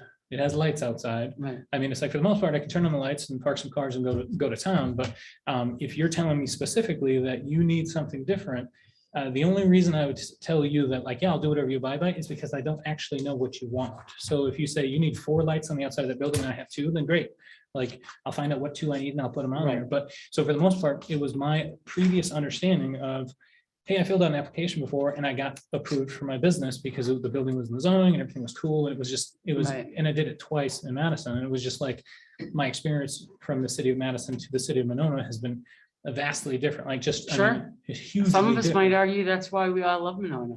Yeah, absolutely. I enjoy Because Monona. it's not Madison. Yeah. I've You lived here know, for it's a 12 different, years. you know, it's a much different, if it's a different kettle of fish. Definitely. So yeah, when it comes down to it, it's like, yeah, I'm happy to whatever your codes require. You know, I'm happy to abide by it. Right.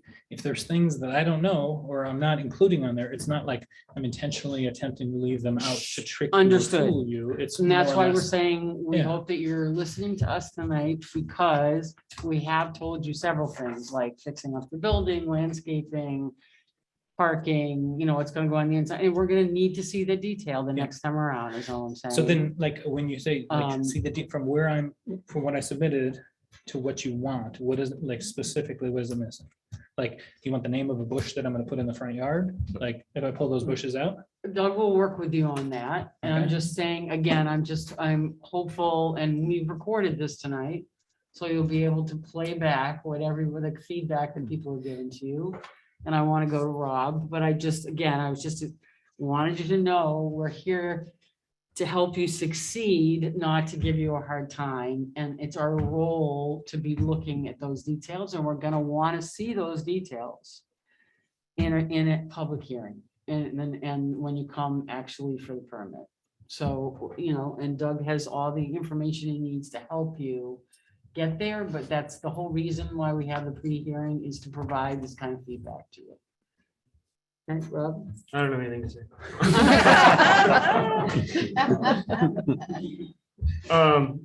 Really, a lot has been said, and I agree with a lot of what the other commissioners had said. I get the impression that given you wouldn't do anything to the property, the lot, the building, if you didn't have to, like. Not regarding. I'm not hearing that maintenance or upkeep. you're wanting to invest in this, but only to the minimum extent to meet requirements. Is Yeah, that- so that would be the wrong impression. Regarding changes required, like, so when it comes to changes, there's a difference between me modifying that building and me maintaining that building. So I didn't own it for the last 40 years and I didn't let it fall into the present condition. If you drive by my house, take a look at it, it doesn't look like that. So when it comes down to it, it's like, when it needs fresh paint, it gets fresh paint. When the bushes need to be trimmed or whatever, all that stuff will be done because I'm not going to be renting there. I'm an owner and I'll be concerned with its value. So don't confuse my my willingness to use the building in its current layout and format and unchange the building with my willingness to let it fall into disrepair, because it's not. They're not the same thing. So totally different. Like, as far as maintenance and upkeep, I'm on it. That's great. I'm not going to belabor a lot of the things that were talked about, but when you come back, having a scaled plan, because the whole lot layout, I'm having a hard time understanding. So I would like to see that. I have concerns about overfilling the site with parking, and understand if you have your overhead doors, you can park in front of them because of your property, but then it starts to look like a salvage lot where you're taking up every square footage of your property to just fill it with inventory, and that's not a compatible use to the neighbors. Sure. Then it starts to look a little congested. So I have a question for that. So if I used spaces that were only designated based on the current zoning, let's say I put no garage door in there, because actually the front door is open to, you can drive a car in it. The two, it has like double swinging doors in the front, and you can drive a car in there. So I could drive a car and do my safety inspection. I could put 0 doors on that building and I could still fully use it. So is your concern with me parking in front of the door or the parking as a whole? Because I could put no door on and then use all those spaces because I'd be parked in front of no door. So I guess to clarify there, is it the number of spaces or the parking in front of the door? I don't know, because I don't have a scale drawing that kind of Sure. shows me what you're telling me in dialogue. Yeah. I need to see it in a plan. Yeah, absolutely. It needs a layout, and then I'll have a better understanding of what we're talking about, and is the site over parked? Sure. I would Because you're think- talking about using the smaller parking sizes. Well, you have issues with that, and if you have military vehicles parking there, those aren't going to fit in an 8-foot stall very well. And Sure. and Yeah, I don't want, it's actually- if you have cars Right. parked up in front and the side mirrors are touching, like that's not a good look for anyone. Yeah, no, I understand. I don't want anything ugly either because it doesn't like translate into sales. Right. And if you have faith in the current Monona code and zoning for parking, I do too. And we'll just abide by that. So if they say 8 feet, like the first 12 need to be 9 by 18, after 12, they can be 8 by 16. So when I screenshot it down there, I can show you where it's at. Okay, well, I imagine we'll see. Sure, or A let's say, scale drawing. let's say I'm totally wrong on that. We cut it down instead of 10 cars out front, it'll be 9 if they're 9-foot wide space. I mean, in the end, it's like whatever is acceptable based on the current zoning. I mean, that's all I'm looking for. I'm not saying, hey, bend the rules and let me have 7.5-foot wide spaces. I'm saying, from my reading of your code, I want to abide by that. And this is the drawing I've made. And the only reason I didn't have a scale drawing is because the 2 previous commercial spaces that I had within Madison, if I wasn't making any exterior changes to it, I didn't have to do it. Like, there was no site drawings, there was no site plans. It was, as long as it met the zoning within that building, if I wasn't making exterior changes, I didn't have to do. So it was based on my previous experience within the city of Madison. When I applied here, looking at it looked similar on the outset. And if I wasn't making changes to the outside, I saw no reason to fill out the site plan because I wasn't changing anything. So yeah, in the end, I'll make you a scale drawing and it will all make sense. You talked a little bit about doing some maintenance or mechanic work inside the building. And I guess the residents could have concerns about that if you're gonna start doing oil changes and things like that, or, you haven't really defined what that's gonna be yet. And I don't know to extent you need to, but if it's routine maintenance detailing, it's just stuff like that. If it's rotating tires, is it doing oil changes? Are you going to be doing auto body? Is there going to be a spray booth? Is that part of the business plan? I have no idea. Sure. Just kind of elaborating on that. Yeah. Intentions. So at a minimum, ideal minimum intentions would be, I purchase a car, I pull it inside, I have to state inspect it, which would include removing the wheels from it because I have to check the brakes. So it would be a visual inspection of it, and then it gets the wheels put back on it. Any repairs that I would make to it, like I could at that time, or else I would just disclose them. And then it would get detailed, photographed, parked outside and sold. So that's what the business would be. But let's say, if in 2 or 3, 5 years, things are going awesome, and if I wanted to do whatever, something a little extra, like then I could come back to you and say, hey, I would like a paint booth. What do you need from me? So then I could put a paint booth in there. Mhm. And it's not that I'm going to hang a sheet of plastic and like paint a car in the back and pour my paint out in the backyard.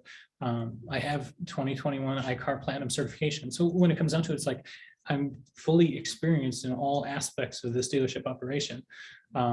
So yeah, if there's fear that I'm going to do things incorrect and pour out oil in the backyard, it's not going to happen. If I end up changing oil on vehicles, whatever oil containment systems that I have to put in, then I'll put it in there. But yeah, initially there's nothing requiring me to change oil in the vehicles that I put up for sale. That's So fine. I'm sure you're a fine, upstanding automotive professional. I have no doubt. I'm just trying to get an understanding of what the business operation is. Yeah. It's just so we understand what's going in here. Yep. So primarily dealership sales, but when it comes down to it, there's a little bit of inspection and detailing that goes with it.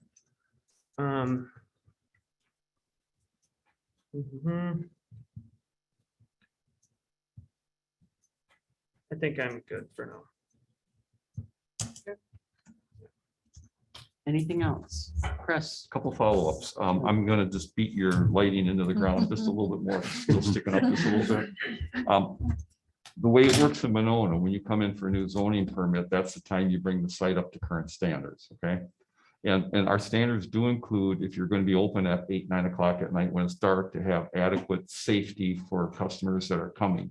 So it's just a point of seeing what is there and is it safe for customers? Because if they're coming into a dark space, that's not safe for them. So that is part of our existing code. And is it a subjective? Is this? No, safe or no, is there's this not foot safe? candles and everything, but I don't know. I think we'd have to take a look at it, Doug, see what that property looks like, how the lighting feels, make sure they're cut off fixtures. And if it looks like it's, for me, if it looks like it's safe getting up to your front door for a customer, you have somewhere to park there and safe. But if they have to park in the back and there's no lighting, you say you have to park back here and come up in the dark, that's not safe. Sure. So that's where we're going with all this stuff is it does come up to current ordinances. Yeah, As far as your parking lot, parking stall widths.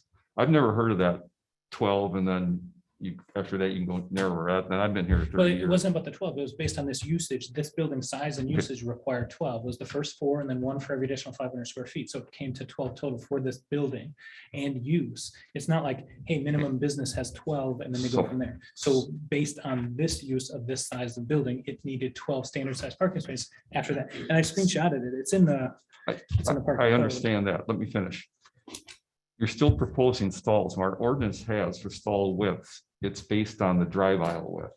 The wider the drive aisle, the narrower the stall can be because it gives you that radius to swing in. But Absolutely. having said that, Rob's point is a real good one for you. I mean, if you have these things jammed in 8-foot stalls, that's door ding alley. Sure. And I know a lot of dealerships do go with 8-foot where they store their cars.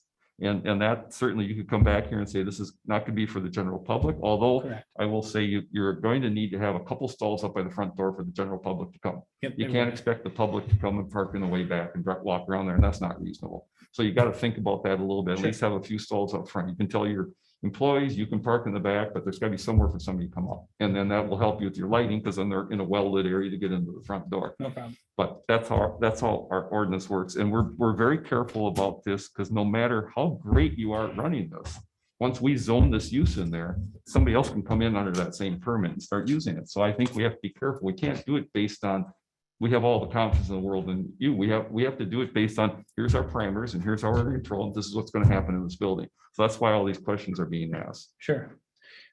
You could be the mayor. Are you listening, Mary? And we would still do all this. So, I mean, in the end, I guess if I was just opposed that to, couldn't that happen? Well, then couldn't it be a coffee shop and the very next coffee shop in there is a horrible business and they do terrible things in the neighborhood? So that really could happen with any business that you allow in there, not just an auto retail sales business. Yes or no? As long as the ownership doesn't change, once we've said this business can be here, then that business can be there. It can be operated by somebody else. Yeah, I guess. So, Yeah. and so that's the way our ordinance works. So that's the way we have to approach it. Yeah. No, Okay. I get it. Right. Any other comments, feedback? Again, Joel, we're not trying to give you a hard time. We're trying to tell you what we need when we see you next. No, I appreciate all the help, because it's like when it comes down to it, I guess if I had a more clear understanding of the difference between Madison and Monona, I would have prepared this in advance. Yeah. So that we could have just accomplished it now. Yeah. But yeah, when I come back, I'll have the scale drawing, everything like that. You guys will see what I see and then know what my vision is, and we'll get it done. Joel, this is exactly why we have pre-hearing conferences. Yeah. So we can Great. talk about stuff. Appreciate it. Thank you for All coming. right. Yeah, thanks a lot for having me.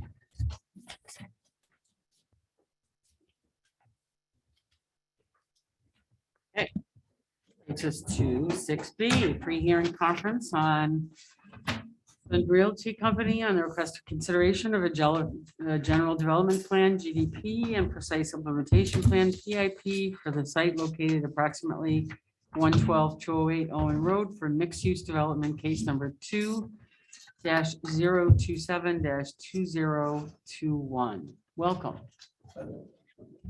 Head right up to the podium there, if you, whoever is presenting for you all tonight.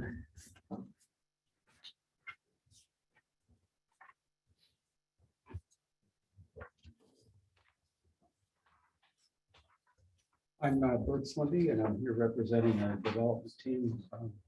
Jeff Slendy is here as well. And Jeff Gillis is a partner of ours who owns FCM Construction Company.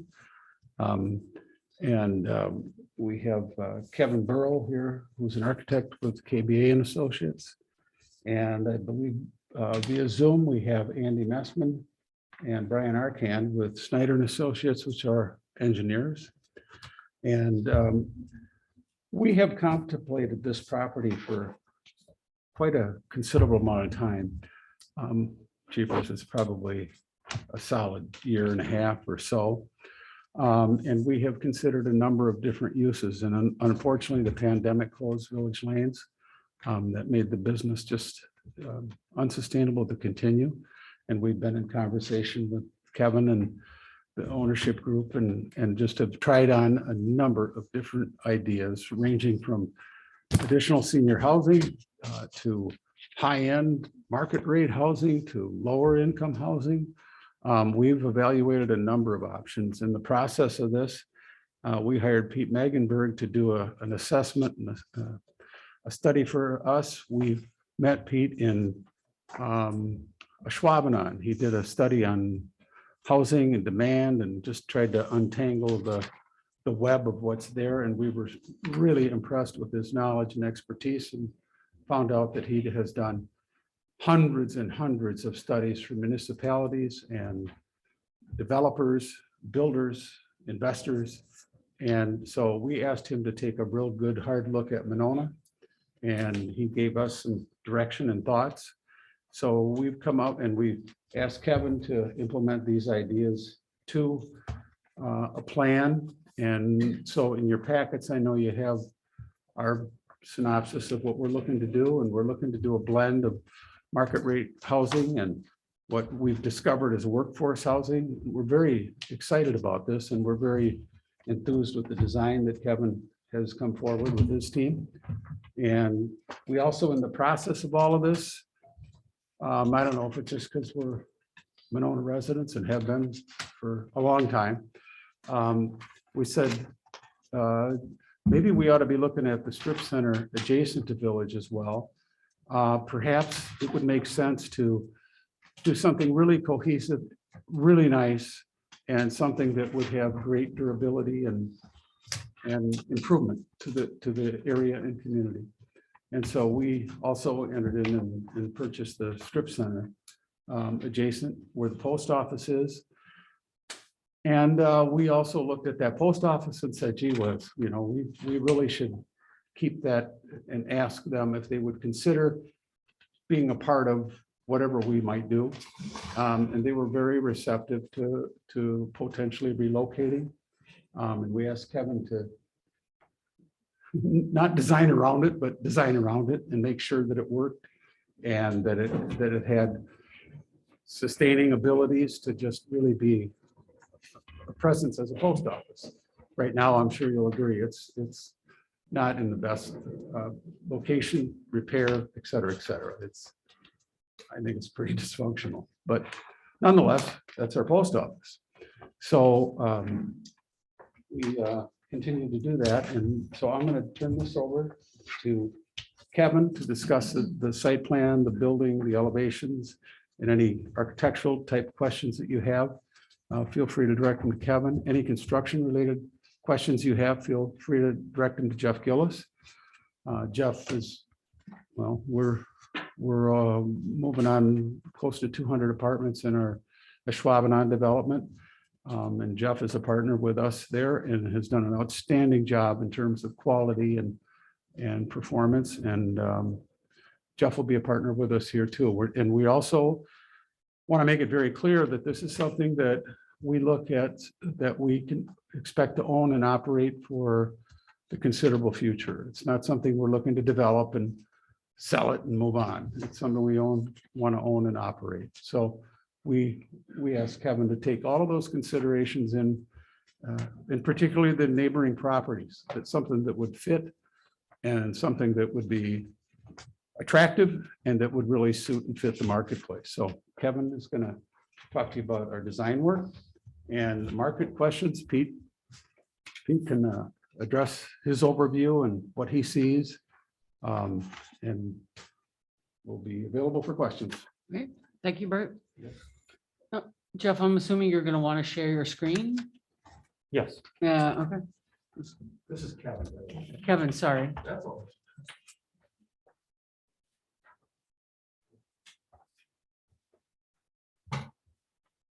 All right, good evening. My name is Kevin Burrow with Canopy and Bruce Architects. We're the architect that they have hired us to do the redevelopment of this property for. So what you see on the screen is just an overview of the existing parcel. We have the village lanes shown here on the western side of the property, and then the existing strip center with the post office on the northern end as well. So we're looking at a master plan for this entire development, but our first phase will be focused on Village Lane site proper and its associated parking lot. So an axonometric view of the same parcel, you can see here sort of the perspective view of how this site is currently laid out. It's predominantly a large surface parking lot with the village lanes, just a minimal amount of green space shown in the back corner of the property. So we're looking to improve that as part of this development as well. Some context photos where you can see the view up here at the top. See if I can help move this out of the way for you guys. Where you can see the village lanes here at the top, and then the strip retail at the bottom with the post office again at the end cap of that space. Our concept site plan is shown here. Zoom out a little bit.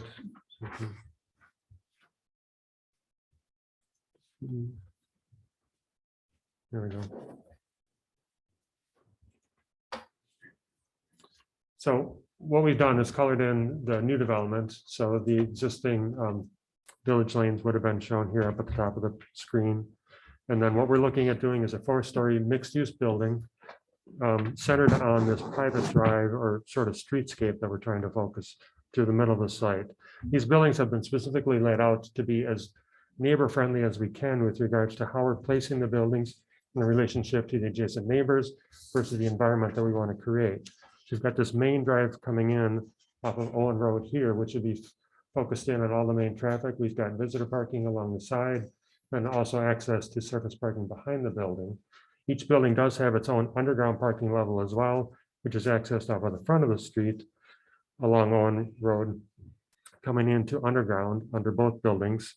Again, our focus is predominantly on this western section here for the Village Lane site, where we're looking at doing a 4-story building with a total of 103 apartment units.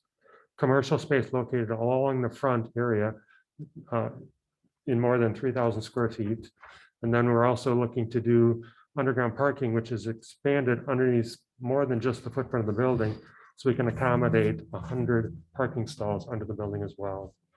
So we're looking at creating the streetscape element here to help be an inviting area, moving the massing of the building towards that street. So that way we step the building back further away from the residential properties that are to the north, the rental properties. And then just have their front main facade for the commercial space looking on Owen Road. And then the phase 2 building has been set up as well, such that the density is located along that center street and then returns back, and again, underground parking underneath that entire footprint as well. And then this represents also a colorized version of the concept landscaping plan that we put together to show where we intend to do street trees, screening of this outdoor plaza area where all the residents would have access to, and then just generous foundation plantings around the perimeter of the building as well. So within our proposal, you'll also see the civil engineering plans. And again, we have Snyder and Associates available on Zoom to be able to answer any specific questions. But typically the main question that's asked is stormwater management. How are you dealing with it? How are you improving the property from what its current condition is? So what we're looking at doing is an underground storage system underneath that main center drive area as well. So that way all the stormwater is captured and contained without surface runoff onto any of the adjacent neighboring properties. And then we are also obviously adding much more green space than currently exists as well.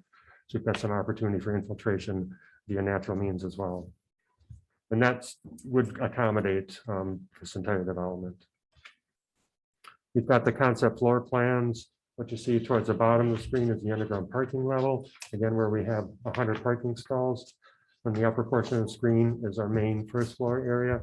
And the commercial space is highlighted up front here with the intention is that front corner anchor tenant would be the post office. Easy access, generous visibility. Then as part of our site plan development, we've also allocated space for a loading zone for drop-offs and then also for the mail drop slots as well, that people can just drive through and drop off the mail. And then a second commercial space located on this western end as well. And then it's a mixture of 1s, 2s, and 3-bedroom apartments throughout the rest of the building. Second and third floor are identical as shown on the bottom of the page. And then we also have the 4th floor as well. One thing I meant to highlight on first floor is that we have a center community space so that all residents would have access to that outdoor plaza area so that everybody has access to that space from within the building. In addition to each apartment does have their own private balcony or patio, depending on where they're located. And many of the units on first floor have direct access to the exterior. So you could come and go directly into your apartment, which is certainly an amenity for a lot of people, especially those that might have a pet, that need to be able to have quick and easy access outdoors. And then we have the phase 2 plans included as well. These are basically a work in progress, very similar to phase 1, but this will be market demand driven in the future. So we just wanted to represent what we feel would be an appropriate location, size, and density of the project, but would be up for separate SIP approval in the future. So we've got underground parking and units on first, second, third, and fourth floor, similar to the first phase. We have put together some perspective views as well. So this is more of a bird's eye view looking down onto the property. We've got Owen Road here in front, and you can see the first phase of the building here in the C-shaped building, again, pushing the density away from the multifamily residential that we're adjacent to and creating this generous outdoor green space and plaza area that all residents would have access to. And then that center corridor, which leads back to additional surface parking behind the building. Here's another perspective view, sort of looking down further into that courtyard space, so you can get a sense of the scale and character of the design of the building. Here's a view right along Owen Road. So the proposed development is a combination of masonry and composite siding materials. So we've got a masonry base, basically either cast stone or a brick veneer base, composite siding for the majority of the building in the darker gray tone, then actually a wood grain composite siding for the wood accent elements, as you see as our design feature. And we are stepping the buildings back at the corner, which is the location of the outdoor balconies for those corner units. So the building does step back in perspective as well at each of the corners, but all units do have private balconies. And then with the overall design and character of the building, having the upper floor change in material and color helps to sort of recess it back so the overall massing is more appropriate as opposed to one large monotone structure.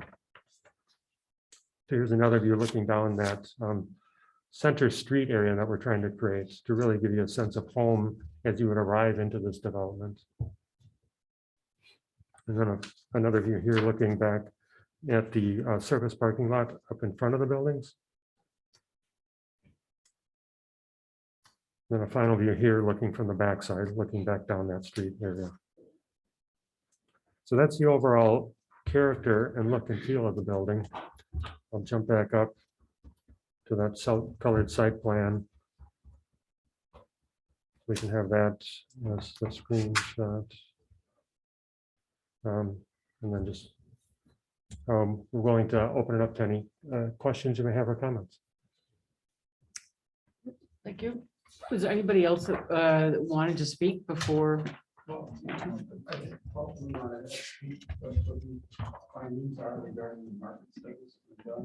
Sure. Sure, I can just a couple of minutes.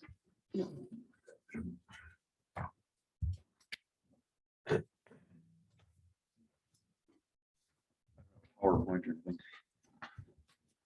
Good evening. As Bert indicated, my name is Pete Megenberg. I run a real estate appraisal and consulting practice based in Milwaukee.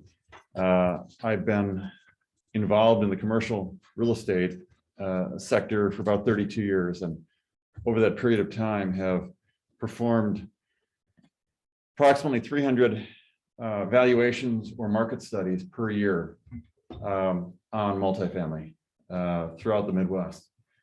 We have a high concentration of work that we've done throughout metropolitan Madison, from downtown to the surrounding communities.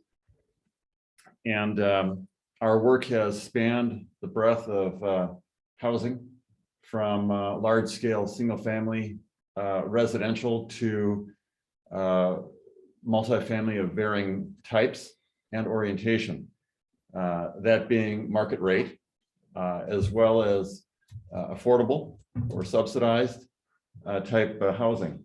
And in concert with that market study work, on the valuation side, we've worked with a variety of sources of capital, from commercial banks to government agencies like HUD, locally, WIDA, especially in their affordable housing space with low-income housing tax credits.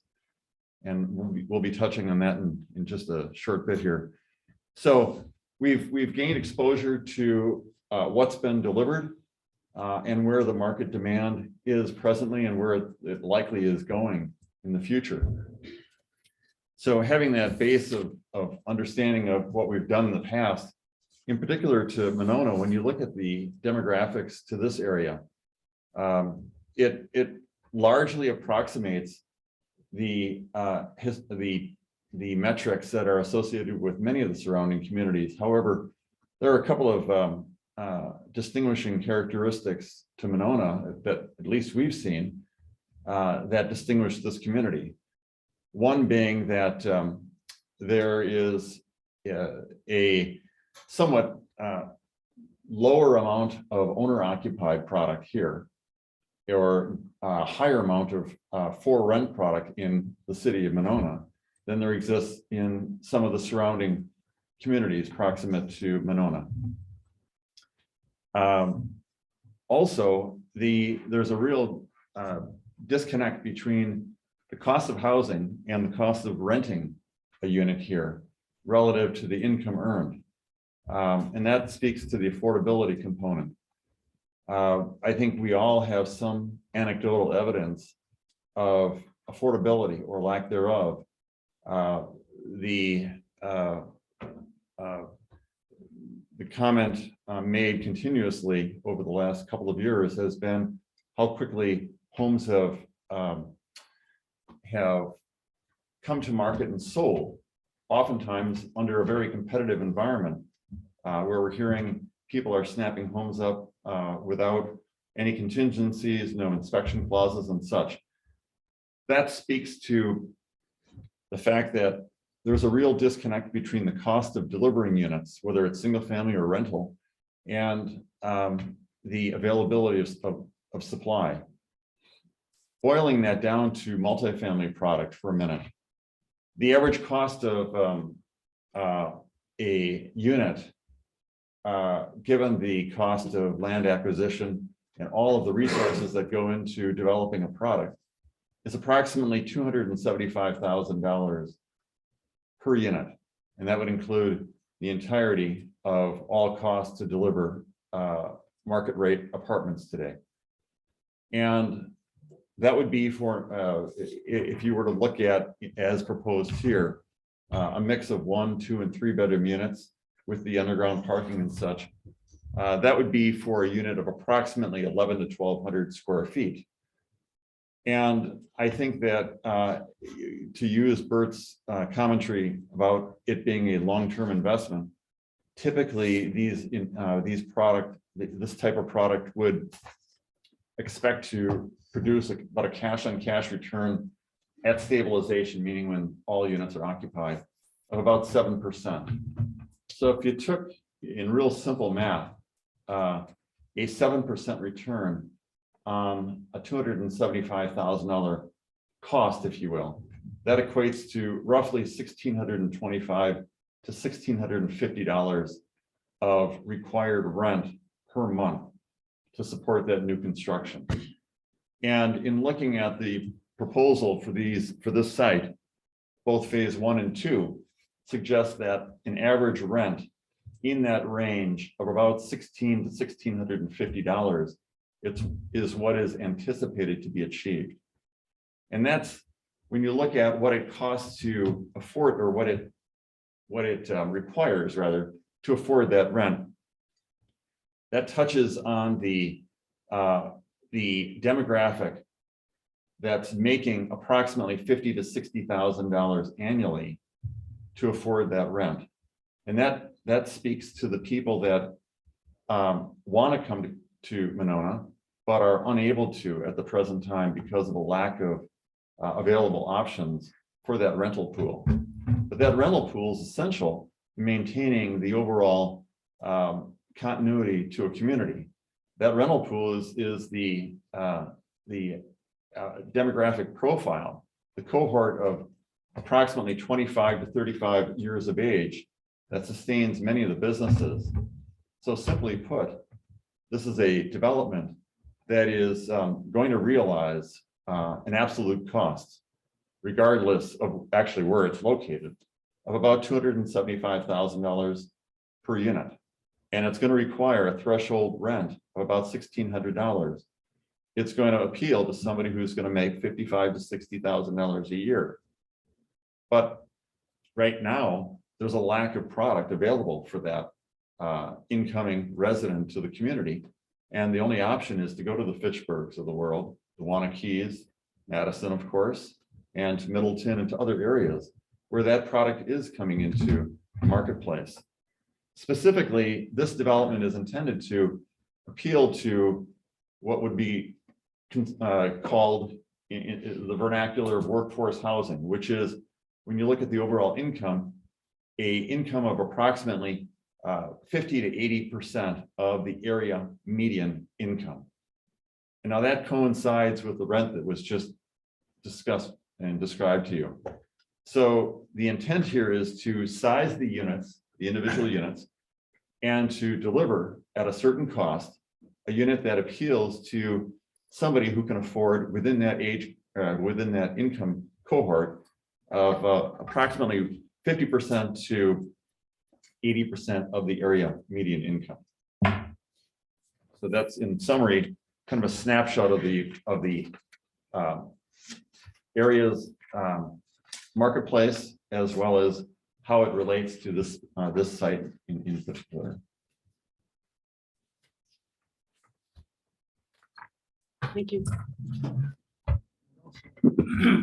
I'd also like to add that we do have studios available in this development. And that we intend to work through the Workforce Housing Fund to facilitate our ability to make roughly 50% of our units available to that income band, so that it's not all market rate, but that it's working towards what's been referred to and that I've learned is the missing middle, where there just is real pressure on a couple or a single person's income that goes to housing. And the rule of thumb that I've always operated with, and I've seen it ratchet up over the years, initially it was 25%, now it was 30, now it's 33%. And it's up to 50%. And so when we came across this idea, we said, well, gee, if we restricted half of these units that would appeal to this, that also coincided with the lack of, I think Monona ranked 4th in the availability of housing where you can walk to work. Other communities do better than we do in terms of being able to live where you work. And so that was another thing that really excited us to delve into this.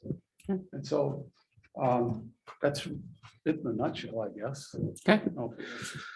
Thank you. Does anybody else want to speak before I turn it over to the commission?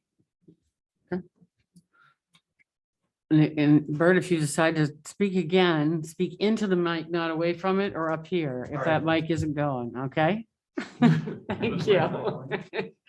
I think it is. That mic is. Yeah, I think the mic is going, so, Camera but, can't see you, so anybody that happens to be Yeah. zooming is. yeah, okay. So with that, I appreciate the presentation. Thank you, Kevin. Thank you, Bert, and we'll turn it over to Doug.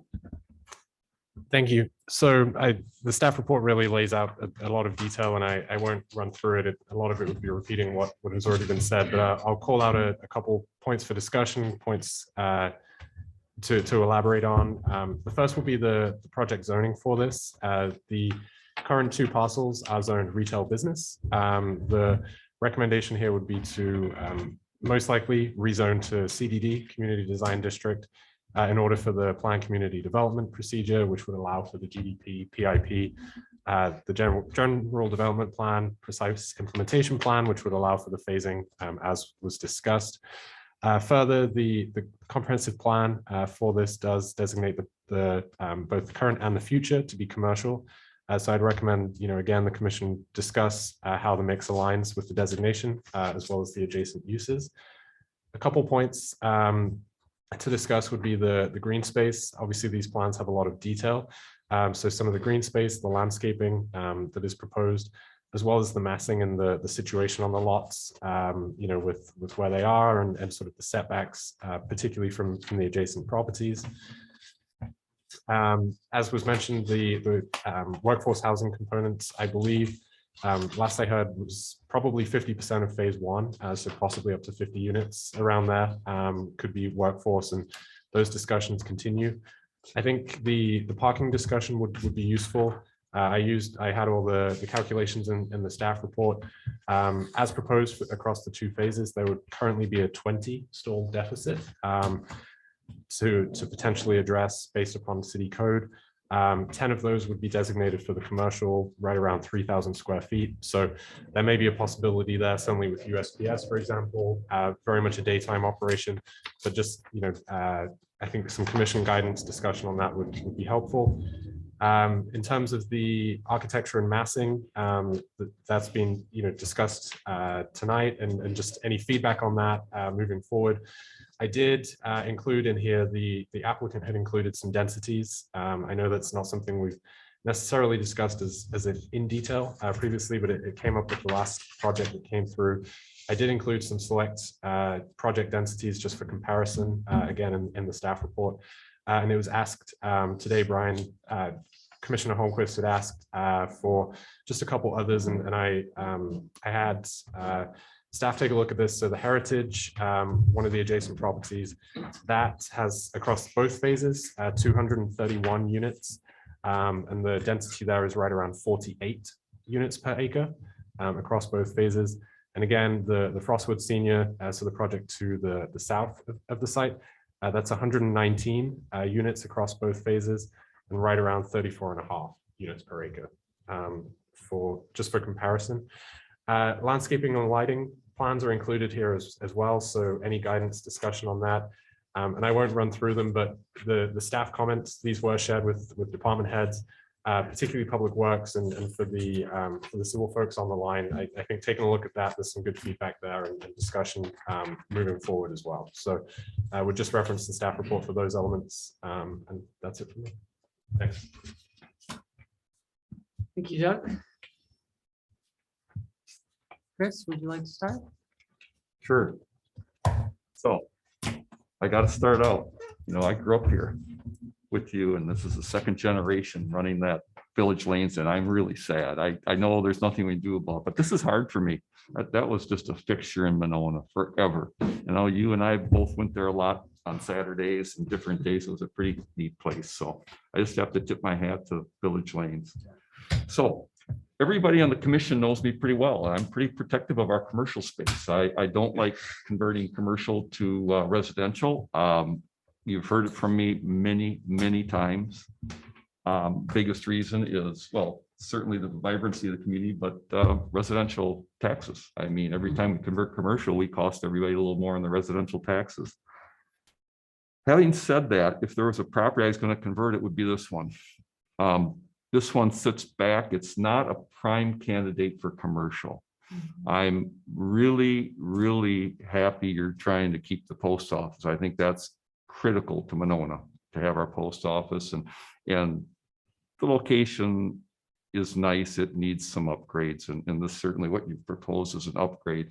But if I were to convert a commercial property in Monona, this would probably be the one I look at. I don't know what we would put back there that would have a really good chance of survival, unless it's another bowling alley that would draw people. I mean, you know, it's worked before, but I guess it won't. So I mean, the big question in the room is obviously, do we allow this to be converted to more residential? And I think of all the properties I know, this probably is one. Having said that, it's a pretty high density. What? I'm gonna be asking questions. So how's your back? What, we grew up in this town, and I'm sure you remember too, when Garden Circle was built, it was a gorgeous place and it was vibrant, and of course it got sold off and got the money drained on it, turned into a rat hole.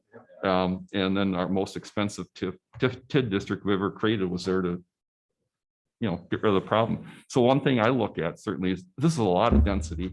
What amenities are you proposing to make this really a desirable place, someplace people want to live in, and make it that place you want to be? Because it takes amenities. Well, there's gonna be a fitness center, community room. There will be a fitness center and a community room, okay? The streetscape that they mentioned, we're probably gonna have like food trucks, taco, you know, things in the summer. Streetscape, you mean, and, Well, I'm sorry, the 12 parking stalls. yeah, you know, okay. Taco nights, you know, community engagement events. I'm saying this because I think a really critical thing for this to be successful is amenities. You know, the senior housing, they don't, I don't want to say there's different amenities, I guess, and different services, and Heritage has phenomenal services there, and the ones to the south of you have amenities for them. So I would say, I just, you know, when you come back, I sure like to hear more about what amenities are there to do it. When I say this is a perfect place to convert to commercial, and when you call this a mixed use project, you're using that really light. We've got this little tiny little enclave of commercial. That's a mixed use. So I would like to see those 2 units on building 2 that face Owen Road. I think that's commercial opportunity. It's a little mom and pop shop kind of thing. It might be, I don't know, accountant, an attorney, it might be somebody has services for these 200 new residents that might be here, or I just took out 2, but I think there's an opportunity there where it fronts right on Owen Road to possibly do something. So there's a little commercial frontage there, and I'd like you to at least think about that. Yeah, we can do that. I have so many things, and just forgive me, okay? This is really random as I write notes down, so it's not in a logical order. Density, again, you're proposing one of the higher densities we've had, and you can compare it to the current. The current has an abundance of amenities, and that's why I asked about amenities here. When you look at the projects that are denser, I mean, they have lots of stuff there to make them really desirable. So again, I think for it to be successful, obviously it's ownership group and, you know, taking care of a property, not just milking it, but then also what's there to make the residents want to stay. Architecture, I know you're not going to like this, but gee, it would be nice to have some more articulation in that building. When you come in that driveway, those 2 long things. I mean, number one, I'm going to say, I'm really glad the way it's oriented. So we just have the shorter ends towards Owen. That really helps. But it does get to be this tunnel down through with these 2 long buildings. So I'm not sure what you can do. It would be nice to have some type of a little more movement. Well, I'm talking about architecture. It's not in order in my notes, but a little more brick would be nice, or masonry somewhere. I love the foundation. Certainly on a rental property, you want that because it won't get beat up by the people you hired to take care of your landscape and everything else. And it's a great way to make sure that you don't have problems with that. But if there's some way to get it to come up into the building a little more, that would be nice. Okay. The parking, you're short, and this whole area is short. And it's nice to say we're going to share with commercial, but we've only got 10 stalls of commercial. We're 20 short. And how many stalls are you going to share with commercial realistically? You do have a wonderful opportunity. You're extending your underground parking out under the green space on the west side of the property. You have an opportunity there to pick up some more underground parking. And if you picked up some more underground parking there, what my suggestion would be is maybe even flip the road coming in, because the parcel is going to be really short would be when you go to phase 2. And then at least those 12 stalls would be in front of the phase 2 building instead of front. I'm just talking about mirroring your road, Jeff. So that the stalls would be in front of the phase 2 building instead of the phase 1, because that's the building you're really going to be short on. You have an opportunity to gain more underground on phase 1. You really don't have a great opportunity for that on phase two. And that's just that helps you for your project, because somebody isn't going to want to rent phase two and have to walk all the way to the far west corner of the south lot to park or to have company come and go. So I'm just thinking, it's not a huge deal. You can walk across the road, but I'm just trying to think of how it works. And while I'm talking about site, it would be nice to see how this orients with what's on there right now. So how is this going to work when you're proposing phases, and there's nothing to guarantee you're going to come back with phase two. So what happens to those existing buildings, that basin, their access, the driveway, the circulation through the post office? It's hard to see with what we have. Okay. So it would be nice to just have an understanding of how does that work when you go from phase one to phase two? Because I'm pretty sure you're not going to put up phase two until you've got a really good product on phase one. You've got it rented out. I'm thinking, unless you don't care if you get paid. He cares. Okay, well, I'm just saying. So I think it's important to know that dynamic. How will it work together? Okay.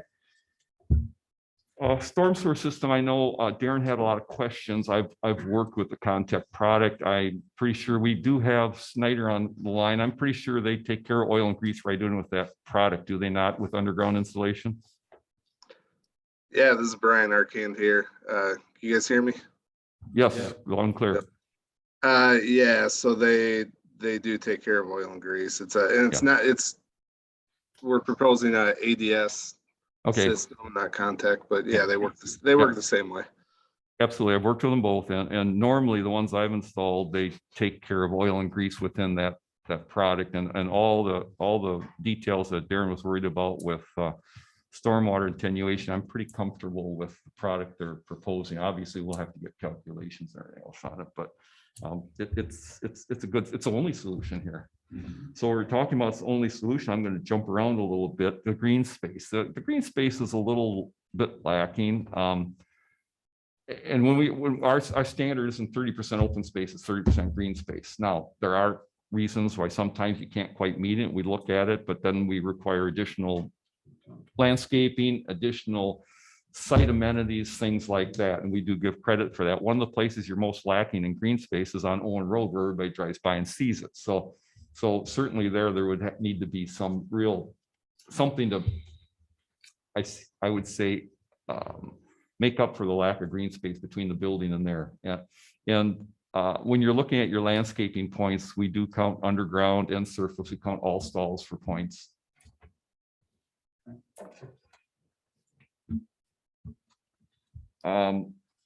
Staff had a question about the water main. Does an 8-inch water main have enough flow for 200 units plus the existing load it has? They're talking about Owen Road is only an 8-inch water main. Is that going to be a big deal? This is Brian Arcand again. Thank you. 8-inch, yeah, it's pretty, in cities the size of Monona. I don't know. You guys probably don't have a whole ton of water main that's bigger than 8-inch. For like whole subdivisions, that's usually all we really need. But once we get fire protection design and stuff like that in, we'll lock down what kind of flows are necessary. I'd be surprised if for fire flows for 4 stories with what's being drawn on there already. I'm sure you'll do some flow tests on the hydrants, but I guess it's just something to take a look at. And I think we do have, is it 12-inch on Monona Drive? I'm not sure.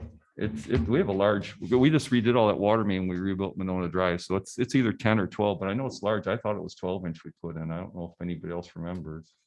So it's possible either you have to do something to upgrade the water main, or if you have a spot where you can loop it and get a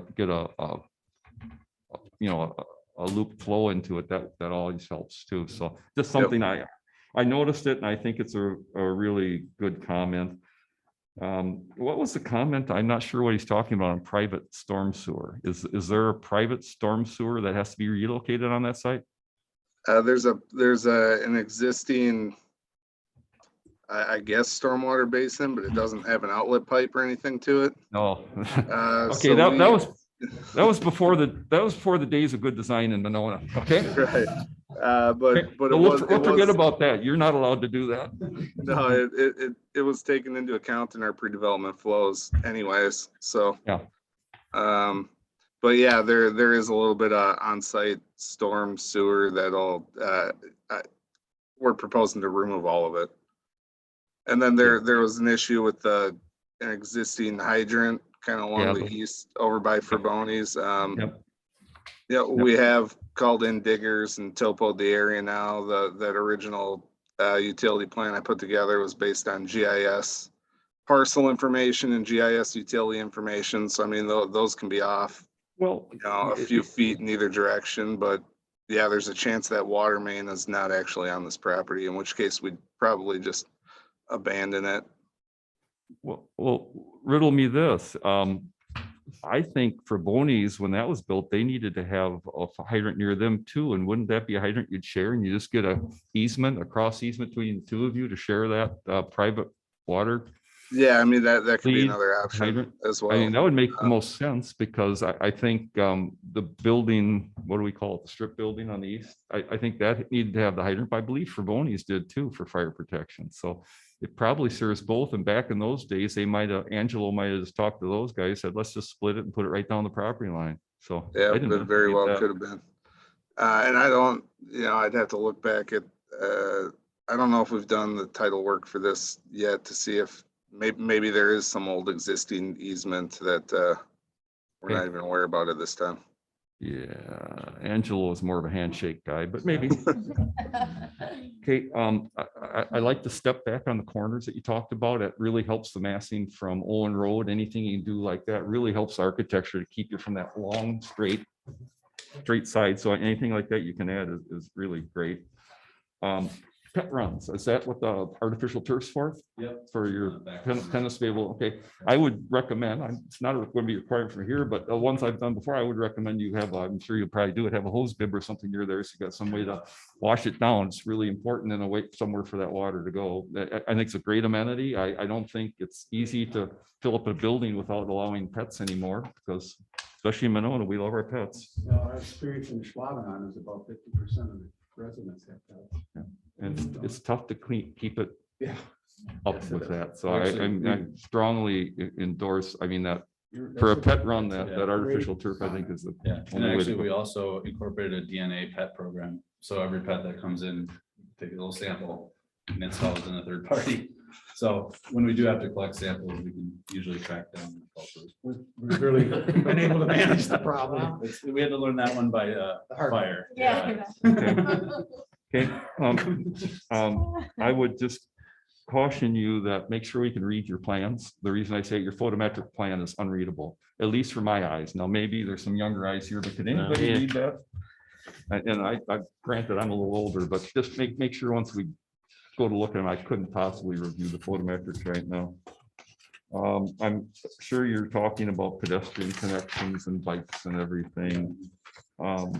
Landscaping points I talked about, make sure we take a look at the all the parking stalls and then some additional intensity or features. Sometimes you can do some features, and it might be just a little piece of a wall or something there, just things to make it look nice. Look at like the one right across from the golf course we did. They've got little just short fences with decorative railings and things. It really changes the look without having a massive area of green space, just to break it up and give you a little nicer look. Love the plaza over the parking, and that's certainly an amenity for your site. I love to be able to do that and have a gathering spot outdoors, but of course, we live in Wisconsin, so that's only going to be used for a few months. Yeah, we would have fire pits associated with that, so it would be, fall. That'd be spring. terrific.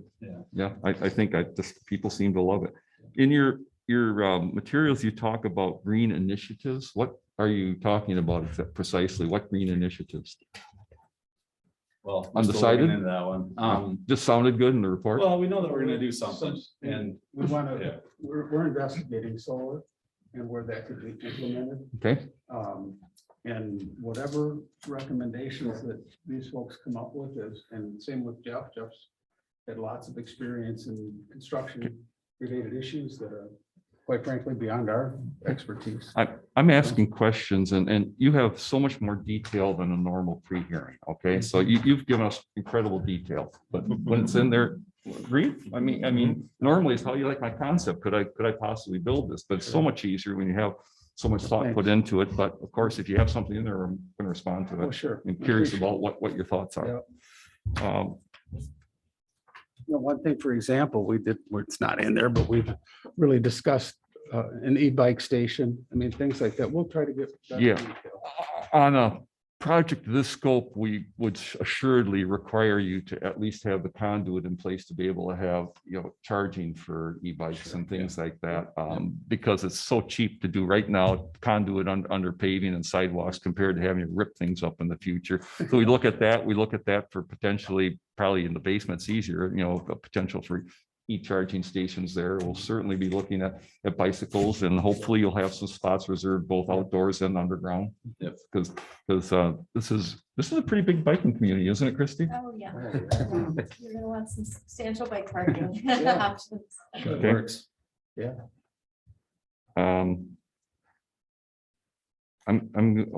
Density. I talked about density. It's pretty dense, so I think we need to do something to make it good. I'm going to reread this where those other people are talking, make sure I didn't miss up 2 or 3, Thanks. because I know you wouldn't want me to miss anything. Heck, no. Okay, thanks. Thanks for the input, though. Great. Thank you, Brian. All right. I overall agreed that a commercial property switching over, this is the one, it's tucked right in, especially with the senior housing on one side and the other housing on the other. It just seems to be a natural fit for the site. I'll get to the phase 1, phase 2 piece a little bit later, because I had the same concern. If phase 1 was moving forward and phase 2 didn't move forward, what does that look like for the rest of the site? And I wouldn't want things to be incomplete, and would want it to make sense if that's the case. I'll just go through my notes here. So let's see.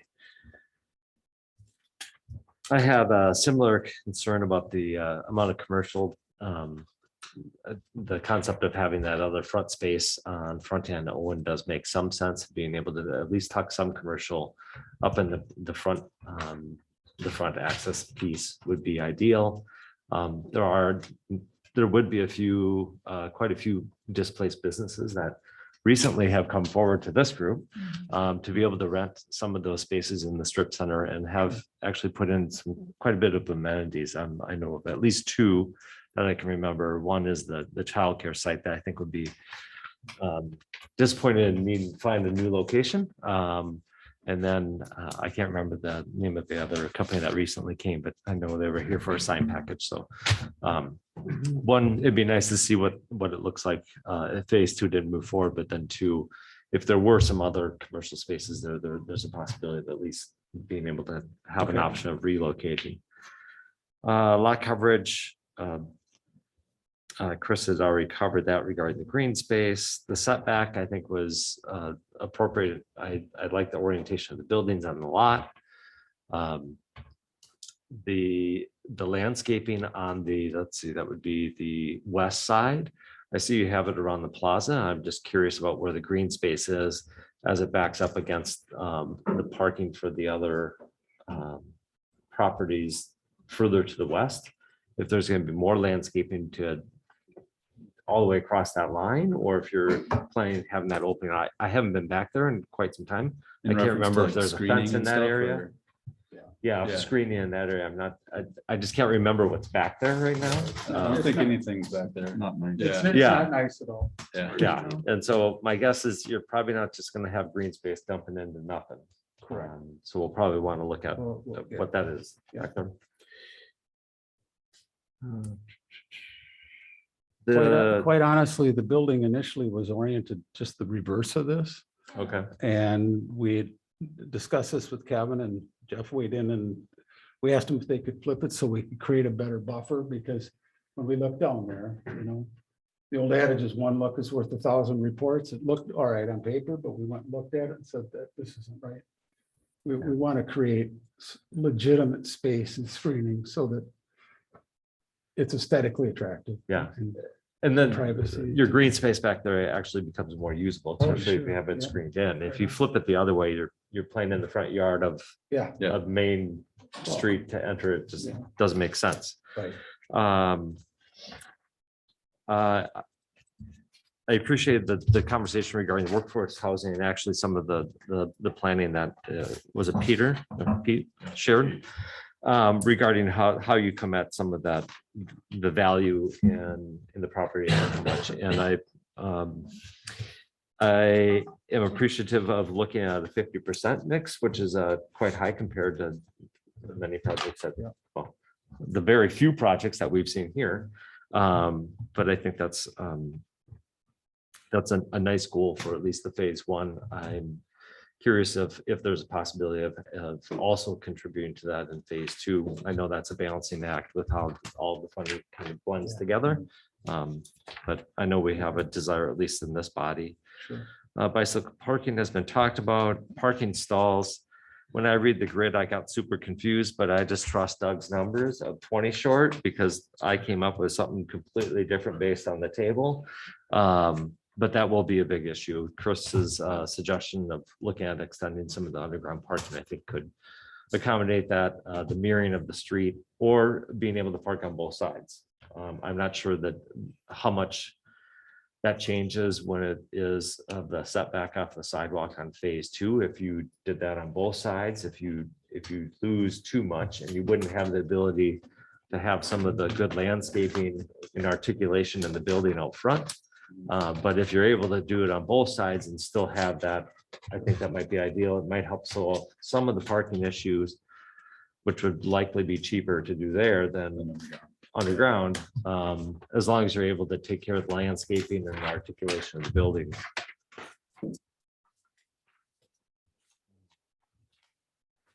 I had the same comment about stone as a nice base, but considering bringing it up vertically, there was a few spots on some of the renderings where it showed, I think it was the metal paneling as a high vertical component. Those might be the opportunity spaces to bring that stone to mirror up. It's kind of hard to kind of visualize it, just kind of swapping out the colors in my mind. So I'm sure you guys can take a look at how that might incorporate into those elements. Densities, I did ask about the kind of neighboring properties to look at densities, because I think those properties have done okay at their level of densities. They do have different amenities and different clientele that are driving those two properties. So we'd want to make sure that what goes in here density wise meets this property and we're not overpopulating this space. Stormwater has been talked about, landscaping, I was fine. I didn't understand the comment about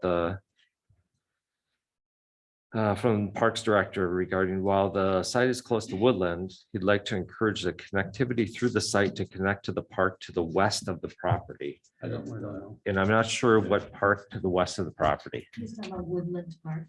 That's the east. That's east. So what's the west? Yes. Rockford is the closest. What? So that was the main concern was the proximity to a program park, and I did not see, that's not a very well written sentence, but the proximity to Frostwoods. Woodland. Sidewalks on the site to our sidewalks to a stoplight intersection. It was to a core program park for kids and for things like that. Yeah. So back to the west. So I think that We'll back up. What's to the west? it was the concern of the possible site connectivity to a city park to the west, rather. Meaning Frostwoods? Yes. Yeah. Okay. Yeah. And I think that was born from a concern of possible green space on the site or amenities and things like that, maybe on the site itself, and just connectivity into the core. So I think that was the thinking there. And speaking with Parks Director, obviously Woodland is very close, but I think Frostwoods or something. Can like I that. ask a question? I mean, they have connectivity to Owen, they have connectivity to sidewalks on Owen. He's not suggesting we make them do something to get all the way back there to the west. I can't imagine he would.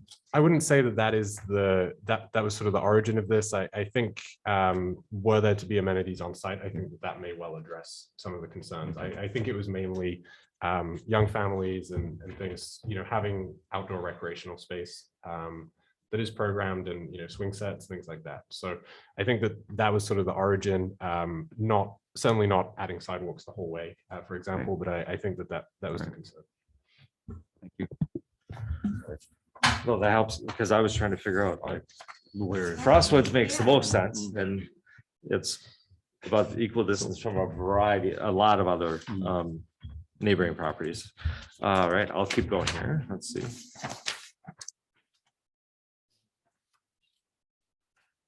Answer the question about the potential phase 2. That was one of the things I had circled there. Let's see. When you were looking or talking about affordable housing, you mentioned LIHTC too. Are you guys seeking LIHTC or no? We did talk about it, but We did. the process of it all is very difficult to achieve. Okay. And, we've got some time constraints here with the property owner. So I know he wanted those sand volleyball courts many years ago. you guys could have avoided this all. And we didn't allow that to happen. So We get calls Now it's every other week. We gotta Yeah. get it close. That's the reason. I know it was all because of that. All right, let's see. That has all been answered.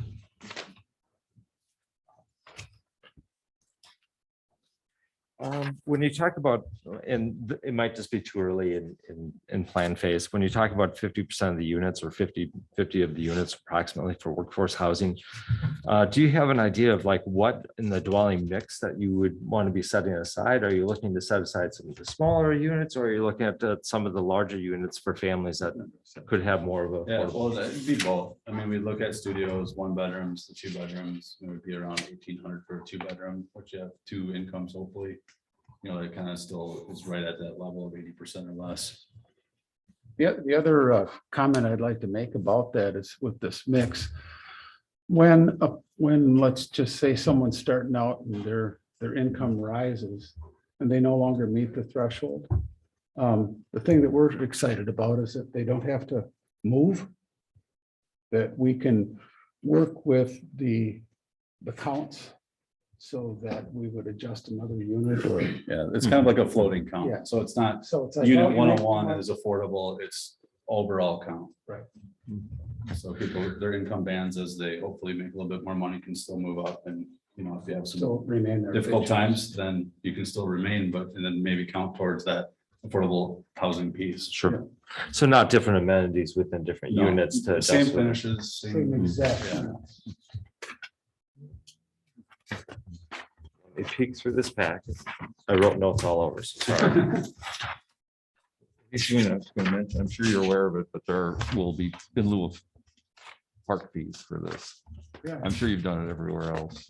Since there's no parkland being dedicated, there's a in lieu of fee required based Yeah. on your unit We'll count. have to build it in the pro forma. Yeah, absolutely. You can probably move on because I'm not sure if I have notes in here, and then I'll Okay, raise my hand if I find them. great, thank you. After Chris, Chris, you're pretty thorough. Are you I picking mean, on me again? No, not at all. Not at all. I just gotta say, I love listening to you. Sorry, it has nothing to do with you guys. I just love listening to you and the institutional knowledge that you have, that you bring, and I appreciate it. So everything that's been said so far makes total sense, but I just want to applaud you guys for bringing this project to Monona. Just the fact that you're bringing a project where you're trying to earmark 50% of those units for affordability is definitely in a different place than where Monona was even like 3 years ago with. So thank you. And again, I just applaud the forethought to do that and see the need in the community for it. I really like the project. Again, my son Joey, he's 10 now, but when he was 2, starting at 2, we bowled the bowling alley, so we're definitely gonna miss that. Still, when we go past it, he's like, "Dad, can we go bowling?" And I'm like, "No, it's closed." Yeah. It's like, "Can we open a bowling alley?" I'm like, "No, we have enough going on. We're not doing that." But I think it's great for Monona, and I don't really have much to add that everyone else has spoken about at this point. So just thank you. I'd like to see more of these projects. Yeah, I was really excited to see this one too. And you guys know Monona so well that I think you've really hit on a lot of the things. And like Chris said, it's this is not an ideal spot for commercial. It's tough, and even for Bonnie's has a hard time drawing people off the drive in there. So I think it's a really, and I do like the commercial residential mix. I think if you could help out those businesses, just because we heard so much about that the last time a development like this came forward. So I know at the Royal across from Southtown, they used WIDA tax credits, but they also were able to apply their WIDA tax credits to that commercial unit there. So that commercial unit was very low priced, because I remember I was trying to help them find a tenant.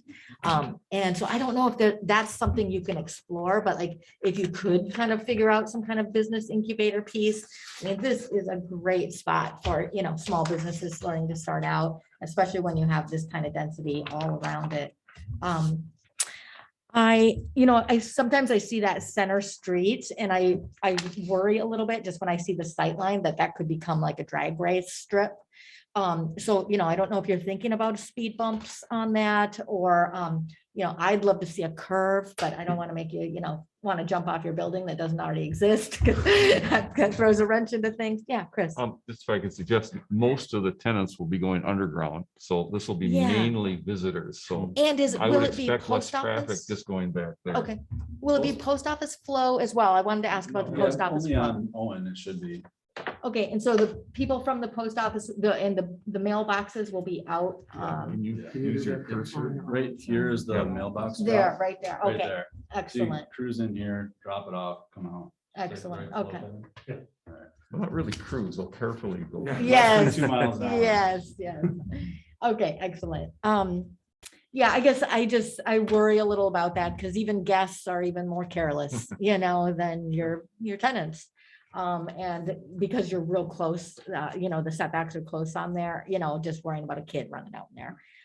Used to not many people coming through. I think it would look great with solar panels on the roof. And, if you even could do impervious asphalt and recycle some brown water for, laundry and those types of things. I mean, our water is getting more expensive as everything is. And so that would be since you guys are in this for the long haul, you're not looking to sell, those might be investments that would work out well for you.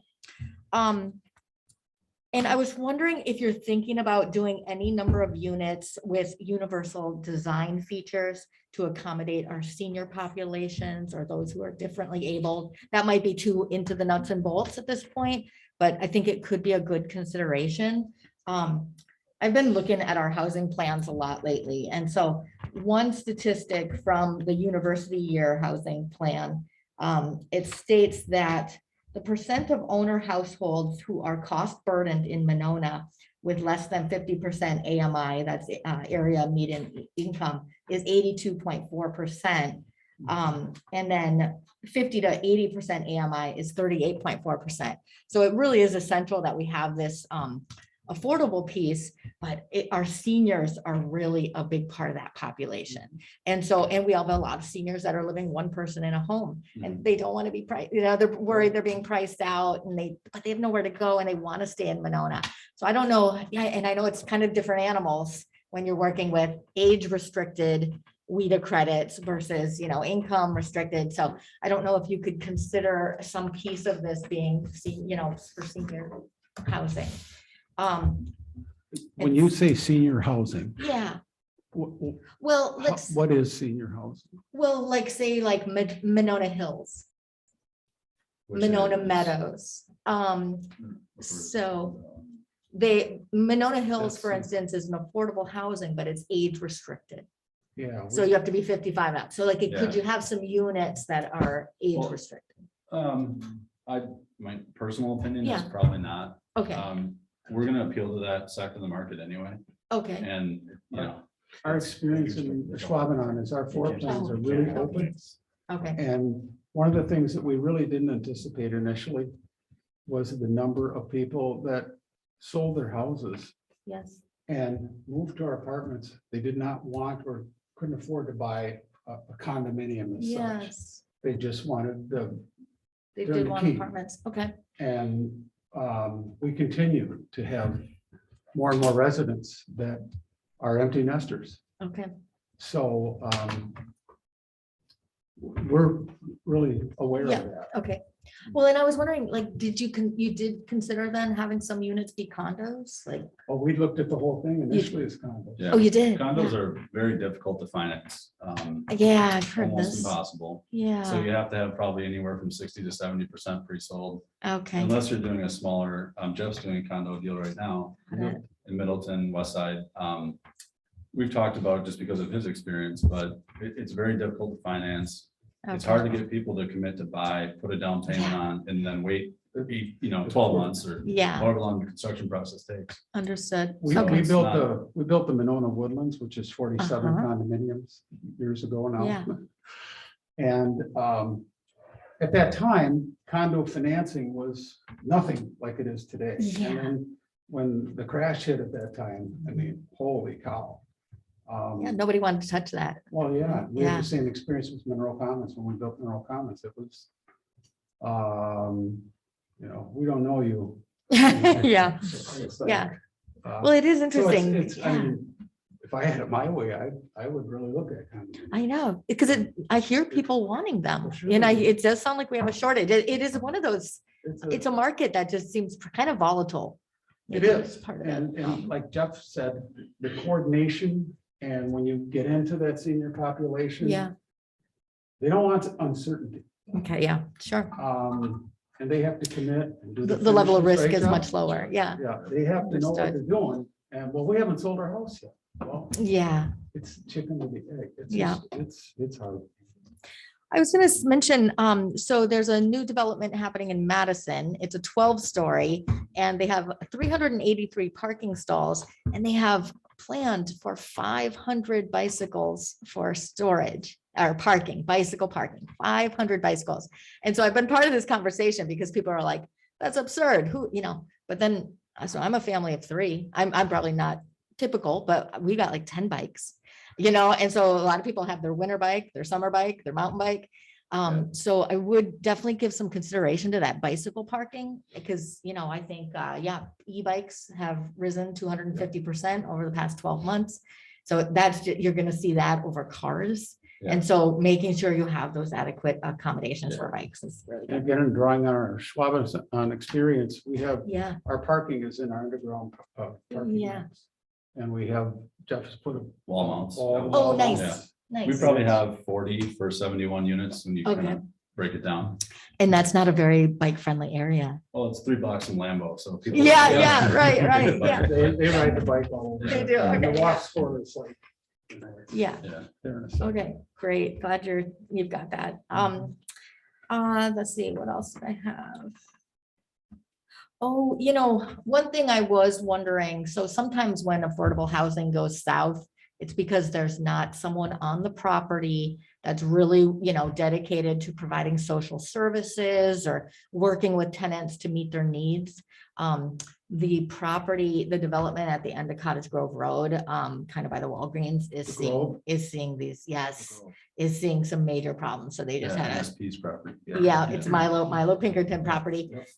They just had a really bad shooting event at 3 PM, I think it was, a week or 2 ago. Right. And they're having a lot of drug problems and all of these things. So just thinking about, if, you're gonna have kind of a higher density of affordable housing.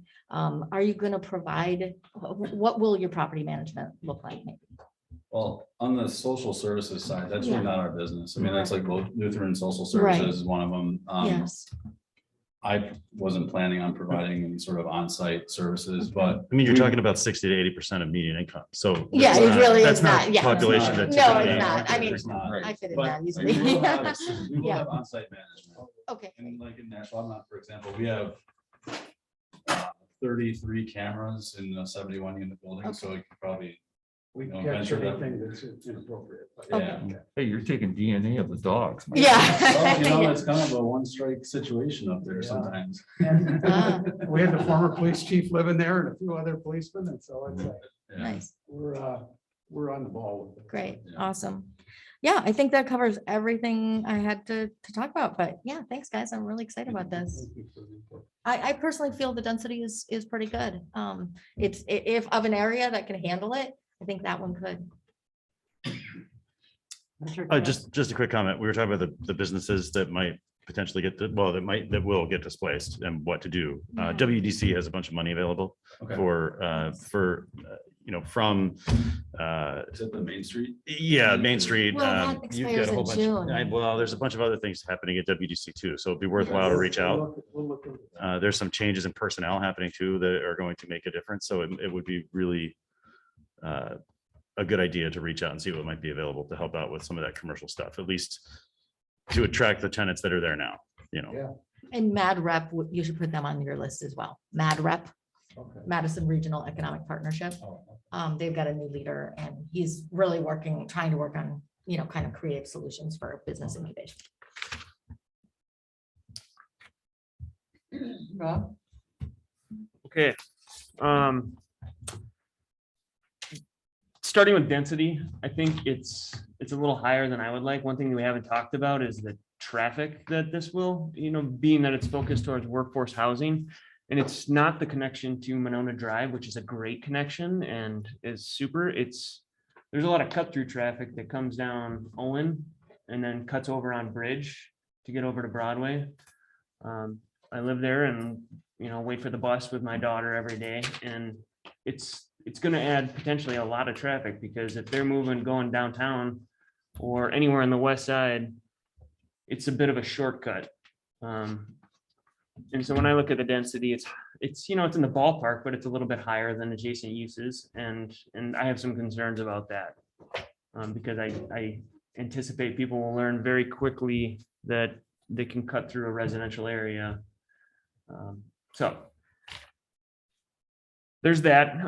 Generally speaking of land use, if you look at kind of an aerial and an overview and land uses adjacent to this, it's kind of the missing tooth and the Monona smile, kind of with everything to the south and everything to the north. I think it makes a lot of sense. I'm in favor of the use. I would agree with the commission that it's not much of a mixed use. It would be nice to see a little more retail in that Owen facing front. The parking is an issue, which goes back to density as well. I think if you're looking at the post office, which I think is great there, that has pretty high parking demands at certain periods of time, and that's right after work. You'll see that there'll people be lined up in the parking lot to go use that.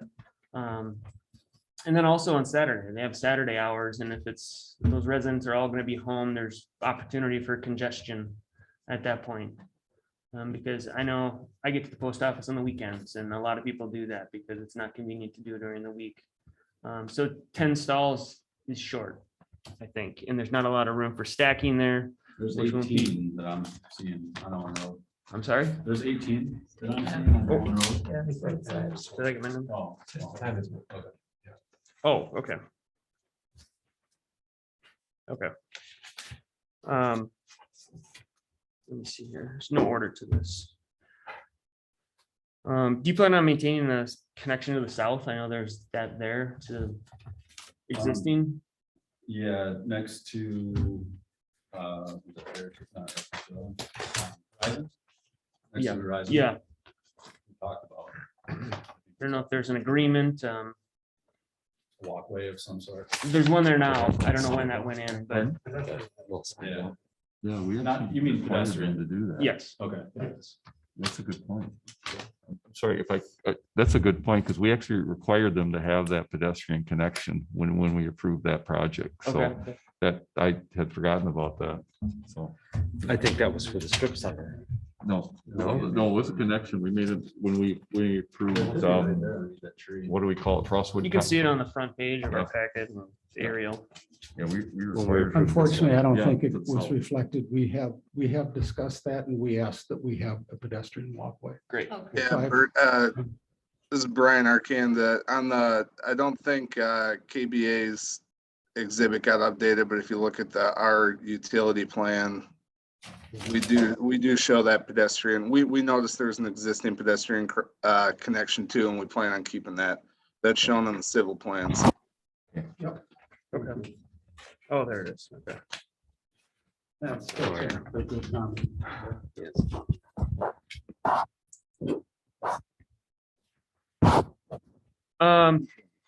The landscape, I think in This is- general, it's pretty good. I like to see a Great. lot of natives. I'm not opposed to an adaptive species here or there, but it looks pretty good. My one comment would be is looking at the screening to the west there, especially if there's certainly going to be lighting for that patio space. And if you're talking fire pits, just being conscious of the neighbors next door, I think there's opportunity to bolster that. The street trees going down the main spine, my rough measurements is that you have them about 75 to 80 feet on center. I think there's room for more and still get your lighting and photometrics to work. Looking at the photometrics plan, I don't know what Chris is talking about. I can see it just fine. I got a couple years on you.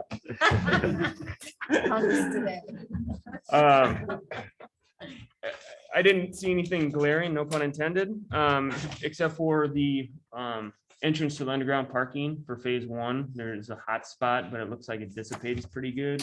Once you get away from the building, I'm sure you'll have appropriate cutoff fixtures. Architecture, I would agree. I saw composite. I would like to see more brick. That was one of my comments. I'm excited to see what you come up with for green infrastructure. That would be good. The pet run areas, do you ever irrigate those? Is that synthetic turf? Anyway, I don't know. Irrigation might be an option as well. Just you could have a hose bib and spray it down, or it could just be, it gets a splash every once in a while and it's integrated and then it gets taken care of. Nobody's responsible for washing down. I'm not an expert. I haven't designed one of those, You but live in town, don't you? you guys have figured it out. Bike parking. Yep.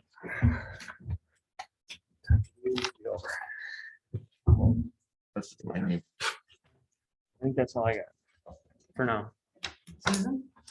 Okay, well, I don't really have any much to add after all the thorough discussion, but I did drive around back there and was reminded, it was a spa business that we approved recently that's fairly new. And it would be nice to approach them if there'd be a way. There's a tutoring center back there and I don't know what their status is, but it might be worth approaching some of those people to see if they would be interested in. Maybe they'd fit into phase two and they're located in your phase two location, so that could work. I was also really, as a heavy user of the post office, I was really pleased to see that you're keeping that. And I would assume that, again, as was just mentioned about the parking needs that they have, that you really might have to designate that area as post office. It can't be a shared thing. So yeah, I would look harder to get more parking elsewhere. And, I don't know if there's a way to, I feel mixed about the density. I don't think it's totally inappropriate, but it's right on the edge. But any kind of small, even play space area for outdoor activity for kids would be nice. I mean, I don't know how many you'll get there, but with 2 bedrooms, but you'll have some, I would think. And, they also have access to the Bridge Road Park as well as the Frostwood. So there's some access to parks, but something right there would be nice, I think. Yeah, and solar would be, seems like a logical thing. I think, we've already mentioned pretty much everything. I'm really pleased with the whole project. I think it's good. I really like that you are looking at 50% of the units as being more affordable. So yeah, I think I don't have anything to add really, other than what's been said. I would agree with most of the comments made. Thank you, Susan. Corey? Hi. So I'll follow up on Susan's comments about the post office, and I think I agree. Maybe it's a matter of designating. You might already be thinking about that, but designating those spaces for the post office during the post office hours, and allowing visitors to park there when it's not, because we all park in the lot and walk over to the post office because there's never room in front of it. I also I like the idea of when I drove back in there and I didn't even actually know that daycare center had the play space behind because I'd never driven behind it before. So it does you know, having some of those smaller businesses, especially a daycare, that is such a need, and to displace it and have it move to Madison when, we could maybe keep it in Monona. I guess I would reiterate the suggestion that you have some discussions with those other businesses to see how they could or maybe might fit into phase 2. I think I have a little bit of a different. I like the project a lot. I think it is pretty dense, and I to echo Rob's comment about the traffic. Whenever so many people use Bridge Road to walk and to bike and to run, and when you get to the stop sign at Bridge and Owen, there's a lot of traffic that's coming down Owen. And it is being used to cut over to Bridge to get down. And I think if we're adding this many apartment buildings or this many units, it is going to increase that, and it's going to change the need for maybe a 4-way stop. It's going to change what we need, I think, for that intersection. And I don't know what that would look like, but I think he's absolutely right that that's going to increase the traffic. And so I do think that's a consideration. The density is a concern for me. But maybe, mixing in some different commercial uses would get you what you need, but also take away some of the density as well. So, I mean, that's something for you to think about. The other thing that I am struggling with a little bit with the project is I look at the way that the buildings are oriented on the site, and to me, it almost looks like there's two people with their backs to each other.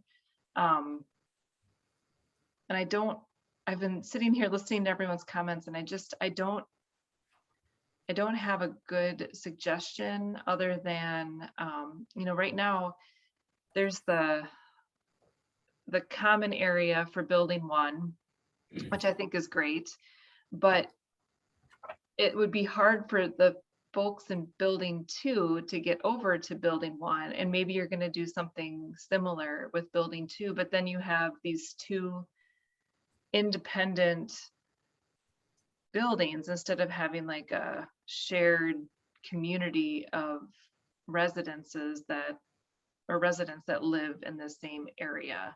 So I don't know if there would be a way to maybe have different amenities in one spot and another, and have a way for them to use those spaces together. And I know that would be a phase 2 consideration, but it's just something I think it would be good to think about, is how could you make the use of this space something that would be communal for everyone that's living on it, as opposed to having, here's the stuff for building 1 and here's the stuff for building 2. Sure, I'd prefer to only build 1, 2. We're thinking it'll cost 150,000 a piece, but I mean, we can look at a second piece of the second phase and see what we can do. Sure. Or maybe it's a matter of flipping the orientation, or I'm not really sure. I guess that would just be something that I would suggest you consider, is how to integrate these two. You're going to be managing both of these properties. So is there a way to integrate them a little bit more? I guess I'm thinking it's a reasonable comment. Ironically, we have a very similar setup in the Schwabenon, and we have built arguably the nicest community room, gathering room. We have rooftop balconies that are just beautiful, and we've invited people to use them. Well, they don't, and it's just so frustrating, because you go up there, you got this gorgeous view of Lambeau Field, and I'm like, but I appreciate what you're saying, and we've our community room in the second building. I mean, holy cats, that thing it's phenomenal. It doesn't get used. Have you tried a bowling alley on the roof? There you go. Volleyball, sand, volleyball pits. Well, maybe we could put one lane in. I So mean, I appreciate your comments. I think Okay. you're right on. Yeah. It is like, if we can figure that out. it'll really solution. I think my other thought about the patio and thinking about the other apartment buildings to the west, if that space is something that is being used, definitely having something there to like tall, to maybe if people are out there gathering and laughing, and that could be disruptive of the neighbors to the west, and they're not a part of your project, so it's not like you might not get those complaints, so if it was flipped, they would, yeah, like the disruption would be for the residents in building 2, and you would hear the complaints and you'd be able to manage it or whatever. So I guess it's just something that I was thinking about as like I said, as I was listening to the discussion and the comments from the other commissioners. I think that's it. Can I add one thing on that topic? Because I was thinking the same thing, Corrine, about flipping the building until Bert mentioned that they did start with it that way. Yeah. Because it is interesting that the courtyard space opens up to the other apartments on the west side. Right. And we don't know that those apartments will always be there. That's probably, that could become another development opportunity if it's, this catalyzes that or, and so I worry a little bit about conflict with whatever happens there and your tenants. And then also you talked about having food trucks in the kind of in the alley, let's say the alley in the middle. And so it seems like, oh, if you had a food truck, you'd want to sit in that park space or that courtyard space. So just throwing out a wild idea, if you saw with the Hellbach property at BMO and Monona Drive, they had kind of a walk through because they had to eliminate some units to alleviate some density. And so they had kind of a walk through space. Right. And so I was like, oh, that could be kind of a way you could solve that. But just throwing something out there. Yeah, it was like the does- pedestrian plaza or Yeah, so it'd be exactly. covered too. Like a piazza kind of. Residents of both buildings will have access to both buildings. So all you have to do is walk through the front door, walk through the hallway corridor And go to through. get to the lobby, Yeah. the outdoor plaza space, let's call it. Understood. So it's not just for one building, and that's how it is in Green Bay. All 3 buildings that we have, they can go from one building to the other, use the Okay, club sure. room, use the fitness centers in each building if they wanted to. So it's not restricted to each. Sure. We actually encourage that. Yeah. If you want to get out of your buildings. Yeah. Yeah. And community building Yeah. aspect. Yeah. Okay. And initially, to be honest with you, that little plaza area, the drive-through area, our initial vision, and we kind of got carried away because, we're freaked out about costs. Of I course. mean, Yeah. it's a moving target Mhm. day by day. But we thought about having, outdoor lighting here, like you see in some Denver communities where the Hanging lights. hanging. Yeah, lighting. pretty Yeah, I was just actually gonna say string lights going Yeah. between the 2 buildings or Well, that- something would be that's- great. That was That's what like, we- we've got Right. Yeah. We've got renderings of that. and Yeah. Right. Schneider and Associates drew us we'd love to do that. Now, can it all work? I don't know. And keep them affordable. Right. Yeah, Well, well, that's, that's the million. Yes, exactly. 30 million, that's a good point. Yeah, I was actually just was thinking string lights, and then actually the first thing that I thought of when I looked at that road down the middle was, oh God, it would be a great place for a piece of public art. Again, just doing something to try to make it feel a little bit more community-like and pull the 2 buildings together. I also several people have mentioned this, but I would rough out not only for things like e-bikes and electric vehicles, but I'm sure that you can also rough out for solar. And we're certainly encouraging that of everyone now too, for the same reason. I mean, there's no question that it's going to get better and better. And And like everybody else here, I definitely concur with wanting to see more stone or brick. I have a concern with all the composite around, that it's not going to stand the test of time. I think, we see a lot of buildings with a lot of composite, and I think, okay, well, that might look all right now, but will it look great 10 years from now? And I think that's part of the reason why we like that. And the additional articulation that several people mentioned, the need for more parking underground would be great. And I also concur with the need for or potentially adding more commercial on building 2. And actually, one of the things that I was thinking about is that, you've got a friendly neighbor in Fragoni's next door that has a big parking lot. And so if, I might be something where you could share an easement or something where if people had to park at the Raboni lot to go to that commercial establishment on your, on the corner of your building or whatever, that might be a possibility too. I mean, obviously it's something you'd have to work out with them, but cross parking, but I think adding a little more commercial would be good. I understand we have a few questions in the chat.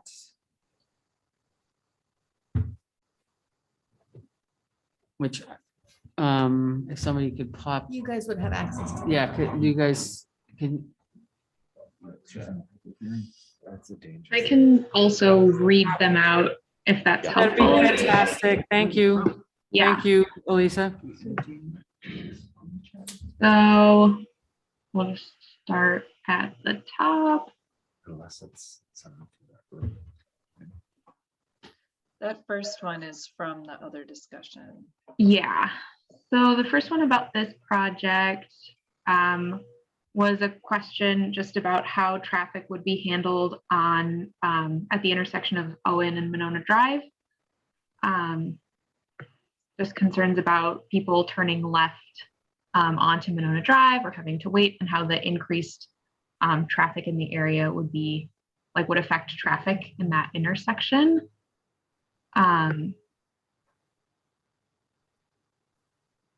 guess just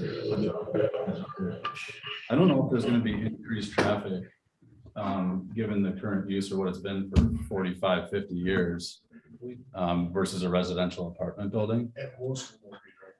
Yeah. Yeah. Well, okay. So I don't know. Jesus, sorry about that. I don't know if that's actually a real concern with traffic. On the given- surface, it looks like it's oh my gosh, but we ran out the calculations initially, just again, when we were trying on different concepts. And I'm not rebutting this person at all. We shared the same reaction. But when we started calculating out the numbers of people that have been at Village Lanes over 3 shifts in an evening with 4 to 5 people on a team over time, coming in and out, coming in and out, coming in and out. There really isn't a major impact on traffic in and of itself. So that's our, but we'll dig into that further and see what other things we can do. If it did become an issue, Bert, would you be open to putting like a right turn only at the exit or something to direct people to Monona Drive? We've already hashed that around. Yeah. And we can, and to the concern about cutting through, to Bridge Road, I totally get that. And I also look at that traffic light on Owen and Monona Drive, and there's stops all along the way. You get on Monona Drive and you're on Beltline in a blink. So I don't know if cutting through at the end of the day is, I'm not saying it doesn't happen, because it does. And but if we can do a right-hand turn and that's it, we've already said, is that the answer? No, we don't know. Great. Even might have asked for that to actually to be in years ago when you're redoing it, because people were cutting through the shop there. turning left, because it wasn't, don't turn left at one time. Well, we'll deal with that. Lisa, do you have anything else there? Yeah, we've got a few more. So I'll summarize this next one from a resident who lives in the area and is concerned about crime in the neighborhood, and wondering if there's any different or any consideration for owning versus renting, and how that might change sort of the effect on the neighborhood, as well as a question about if there are going to be 2 and 3 bedroom units, how that will affect attendance at Monona's schools, and sort of a larger population of families and children in the neighborhood. Yeah. Those are there are more comments. I can read through all of them now, or we can go through them one by one, I guess, whatever the commissioner's preference is. It's if people have specific questions, I don't have a problem with it, but this is not an appearance section, so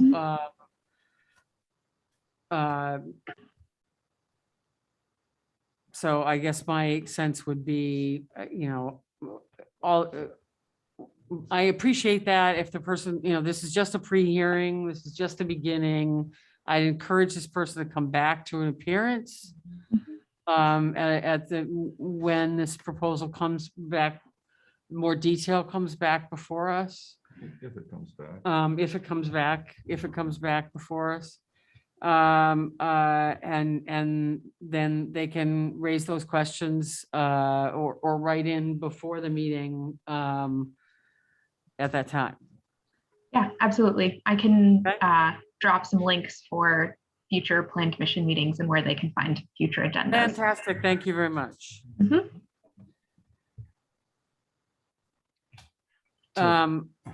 Unless there's anything else critical to what we've heard tonight. Yeah, Brian. To help the applicant, could the chat be saved and provided to the applicant, not into the record, but that way Absolutely, yeah. they could anticipate that these might be some questions at a next Sure. meeting, so that way you guys could at least have that information. Sure. Sure. I Okay. think the chat, I thought the chat was automatically saved, but yeah, Elisa, I'm sure you probably could hang on to that, correct? Since we're recording. Got it. Thank you. Rockstar as always. Okay, And then Corrine has. Corinne, yeah. Just one follow-up on the traffic consideration, the light at Owen and Monona is painfully long. I don't know how many of you have experienced that, and it's single file, like it's got that curb in the middle. You can't. So I guess just as you're considering more the density and the traffic and doing some different analysis, I do think it will bring a lot more. I mean, it has to bring more cars to the neighborhood. It's going to bring, however many, I don't have the number in front of me right now, but there'll be that many more cars coming and going, and they're not always going to use one way or the other. But so I guess I just encourage you to think about how that might impact the traffic in front of and on Owen, down Bridge to Frostwoods, whatever it might be, just so you can be prepared to answer those questions and help us understand how it's going to work. Great. Christine? Yeah, we didn't ask really like what your timeline would be if this got through. How long would construction take?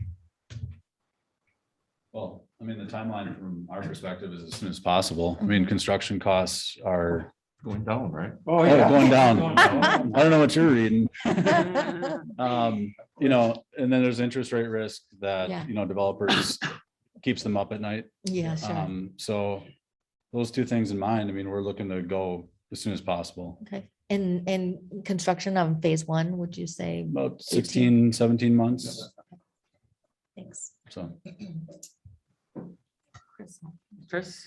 Couple things, and I have a couple comments and another one for Doug, but just remember what the chair said. I saw you sitting here with the previous applicant. Remember, we're the government, we're here to help. Thank you. Checks in the mail. Checks in the mail. So I'm gonna beat on the parking a little more. What I didn't mention before is another reason it's important here is because Owen Road's no parking on both sides. You have no street parking there. And Anthony Place is no parking on one side and I believe that's all because of those apartments. And when I was there today in the middle of the afternoon, the Anthony Place apartments are parking in your lot and going to their apartments. So there's no doubt when we talk about parking, this isn't an area that has a lot of excess parking around it. And that's why you keep hearing parking, because the worst thing we do is put in a project and then parking is killing you from doing anything there. So I would like to address the traffic. I'm sure Snyder could go to a traffic manual and have some data next time, but I believe that bowling alley will generate a lot more daily trips than those apartments. I sincerely believe that. I think there'll be less traffic here with this use than there ever would be when that bowling alley was a vibrant operation. If you take a look at the number of trips in and out of that place per day and go to a lot of these big apartment projects, do you see a lot of cars streaming in and out?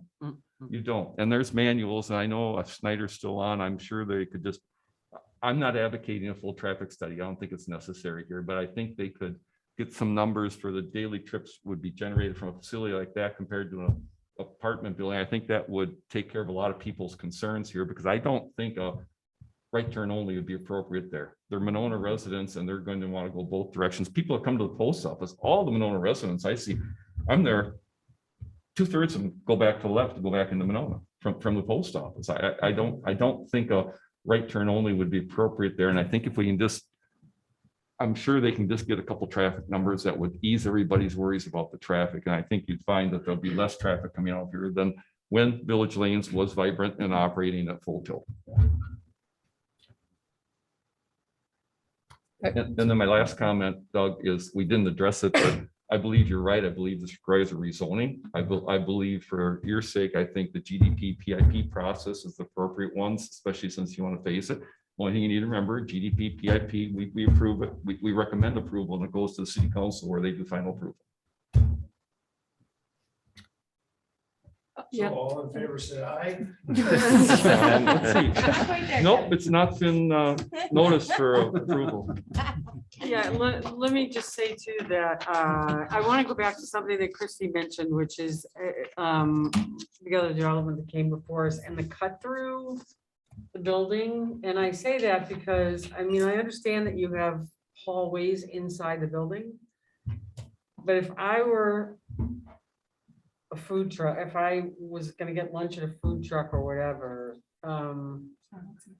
I just, opening a door and going through a hallway to get to a green space would be a lot less interesting and attractive to me than being able to walk through an open space. Walk through or cut through. So I just say aesthetically, I just think if you're really trying to encourage the flow between the two buildings and that kind of use with the long thing in between the two buildings, I think it's the worth thinking about as well, which would be another way to increase a little bit of density. But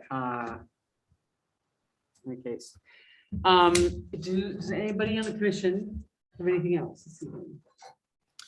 I was just gonna reiterate the point about the no right turn on Monona, right turn only on Monona Drive. I would be opposed to that also, or coming out of there to get to Monona Drive. I think that one of the reasons people cut through, the reason I cut through Monona is because if you go down Monona Drive and you want to go straight onto the belt line to go west, there's no dedicated right-hand turn lane for Broadway. So you get stacked up cars at certain times of the day with people trying right onto Broadway.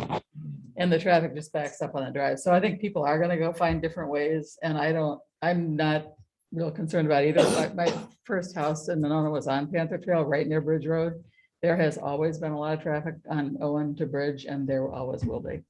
And I don't really see this as adding substantially to that either, because I think people are going to go find different routes and figure it out. Okay. Anything else from the commission? So most importantly, since you're here for pre-hearing, do you feel like you got enough feedback from us that didn't send you in 20 different directions? That's the most important thing. You feel like it was consistent enough that you know where to go next time around? No, we appreciate comments and believe me, we will try diligently to implement what we can. I'm not kidding you. I'm freaked out to no end about the costs. Sure. I mean, we'll just leave it at that. Yep. Okay. Appreciate it. Thank you very much. Thanks, guys. Thank you. Appreciate it.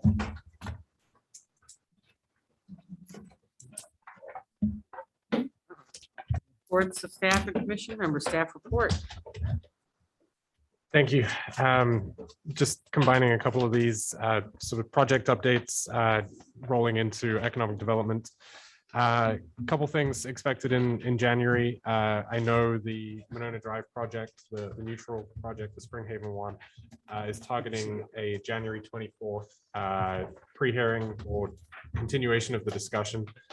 They are looking to incorporate a lot of the feedback. They've already addressed quite a few of those sort of internally and sort of finalizing those concepts as we speak. So they're going to be targeting that second meeting. They have a conflict on the first, so they'll be, I think it's January 24th, will be what they're targeting. Last I had heard, Monona Garden as well. That possible residential redevelopment is also thinking of January. Possibly February for continuation again of the pre-hearing. And I would expect both this project to be looking to move pretty quickly through the processes now for possible rezoning, go through the necessary steps, as well as the previous applicant, the Femrite Drive. I suspect late January would be a reasonable timeframe for that to come back again. Thank you. Any updates, discussion on diversity, equity, inclusion? Everyone sees that we've canceled the meeting on the 27th of December, I assume. And so our next meeting is on January 10th. Does Plan Commission have any requests for information from city staff? Chris? I have two quick things. We used to always notice even our pre-hearing conferences were public hearings. And I'm curious why we don't do that anymore. I know it's not required, but here's the deal. These people come, lots of times they don't even know what's being presented. And the way we normally do it is the applicant comes up like the used car lot. He can say, here's what I'm doing. Here's what I want to do. This is my proposal. And then the public actually has an idea of what they're commenting on. That's why we do a public hearing for each one of them, so that they can have that presentation, get a little more information. There might be a lot of aha moments and their concerns are taken care of. It might be an aha moment where they say, well, what about this? So it would seem to me it's not required, but we should be doing public hearings before every pre-hearing conference and obviously on our action items. But That's my bad. That's my bad. Oh, no, well, set but I it mean- up- No, he set it out that way and I thought it was a little bit wonkish and he said that it was an old convention and so I said. why yeah, don't we well, it's just me. do- I'm the old convention. I can tell you, I started it years ago, but it's really Yeah. hard for somebody to sit there and doesn't Yeah. understand what Yeah. we do or how we do it. Yeah, And then you say, okay, you have to talk first, and now we'll do the presentation. And then they're like, well, yeah, because it's really, if yeah. we That's fine. we We'll don't go get a back lot to- of public involvement, let's be honest. But Yeah, when no. we do, it's nice for them to understand what they're talking about before they have to talk. No, I just thought it was weird to have a public hearing before they talk. No. The For the public hearing on every agenda item, because the way you had it now, they have to talk under appearances. They don't even get to hear the presentation before they have to say what they think. So each one of these pre-hearing items would be like when we have for our final action items, there'd be a public hearing for this, and then there'd be our discussion. We close the public hearing, then have our discussion. But that way, the general public gets to listen to the presentation under the public hearing. We always ask the applicants to go into the public hearing, do your presentation. It's still Okay. public hearing, and then they can talk. Okay. But then the problem, we can't have people saying comments during the thing. So, we can't debate the public once we've had the Right. public hearing. Right. I So got it. it's just a I thought. got and it. it- Like I and said, no, I appreciate it. Like I said, I looked at it and I thought it was wonkish and Doug, and there was a couple of agendas, and I think one of them you shared with me was like from 2017, and I was like, I mean, there was nothing that current, and so I didn't realize that was our convention. I think So we it's did my that bad. way when you shared too, didn't we? So it's my bad. Yeah. I don't know Okay. why. And then Yeah. my other one is a plea to our two city council members. We used to have a camera that pointed this way too, and you can see it tonight. Everybody here has to turn around and look, and the camera just goes up there. So whatever's projecting there projects there. And the people that are here in the audience can actually see and interact with everything. They can see talking, they can see I this. know, I don't You know. see everybody's turning around. Pardon? It broke. I know it broke, but it's been broke for like 2 years. And we yeah. must have some budget money where we could put the new Donate one. camera in our main media room. It seems like a reasonable to sell a couple It pieces does. to get one. So Yeah, I'm not sure why it's it's just so. a plea to our yeah. council members to say, Yes. could we find a little budget money and just make it a little easier for these, for every, if they take the effort to come down here. God bless I them for didn't coming down here to realize, I participate. didn't in it. realize that it was, that's why it was not on. I I thought asked it had Will. something to do with. Oh, no, it's been broke for Okay. years. I know it's been, I mean, I assumed it was Can't you broken, just but I flip didn't. that mount around? The one that's there. Maybe on just that add other- comments on- Well, no, Well, we want. we want that. that. This is Oh, we important want for us. that. Yes. Yeah, but with all the Zoom era and even without it, it's nice if there's a presentation, they can actually see the presentation. Yeah, So it's just something nice for the public. sure. Yeah, I think because in truth, because we weren't meeting in here That's for true. 2 years, That's true. it didn't seem like it was a priority. Yeah, okay. But now that we are back meeting, mostly in person, hopefully continuing in person, And I talked it's to, an easy thing to do. I talked to Will about it, I mean, gosh, 9 months ago, Yeah. and I don't know, I'm almost wondering, like, is it that we can't get the It's not product that works? expensive. Maybe it's not. Or the is that same. it's back That's order and also then possible, 'cause I have a bunch of cameras it's that we for- can't get on my the restaurant product, that I've you been know? waiting, 4 There months. must be Something- something. Because I know the screen's always been a problem, but we don't need the screen. It No, we projects don't. just well on a Wall's wall. great. Yeah, I mean, it can go on the wall. for sure. It's a fairly light wall.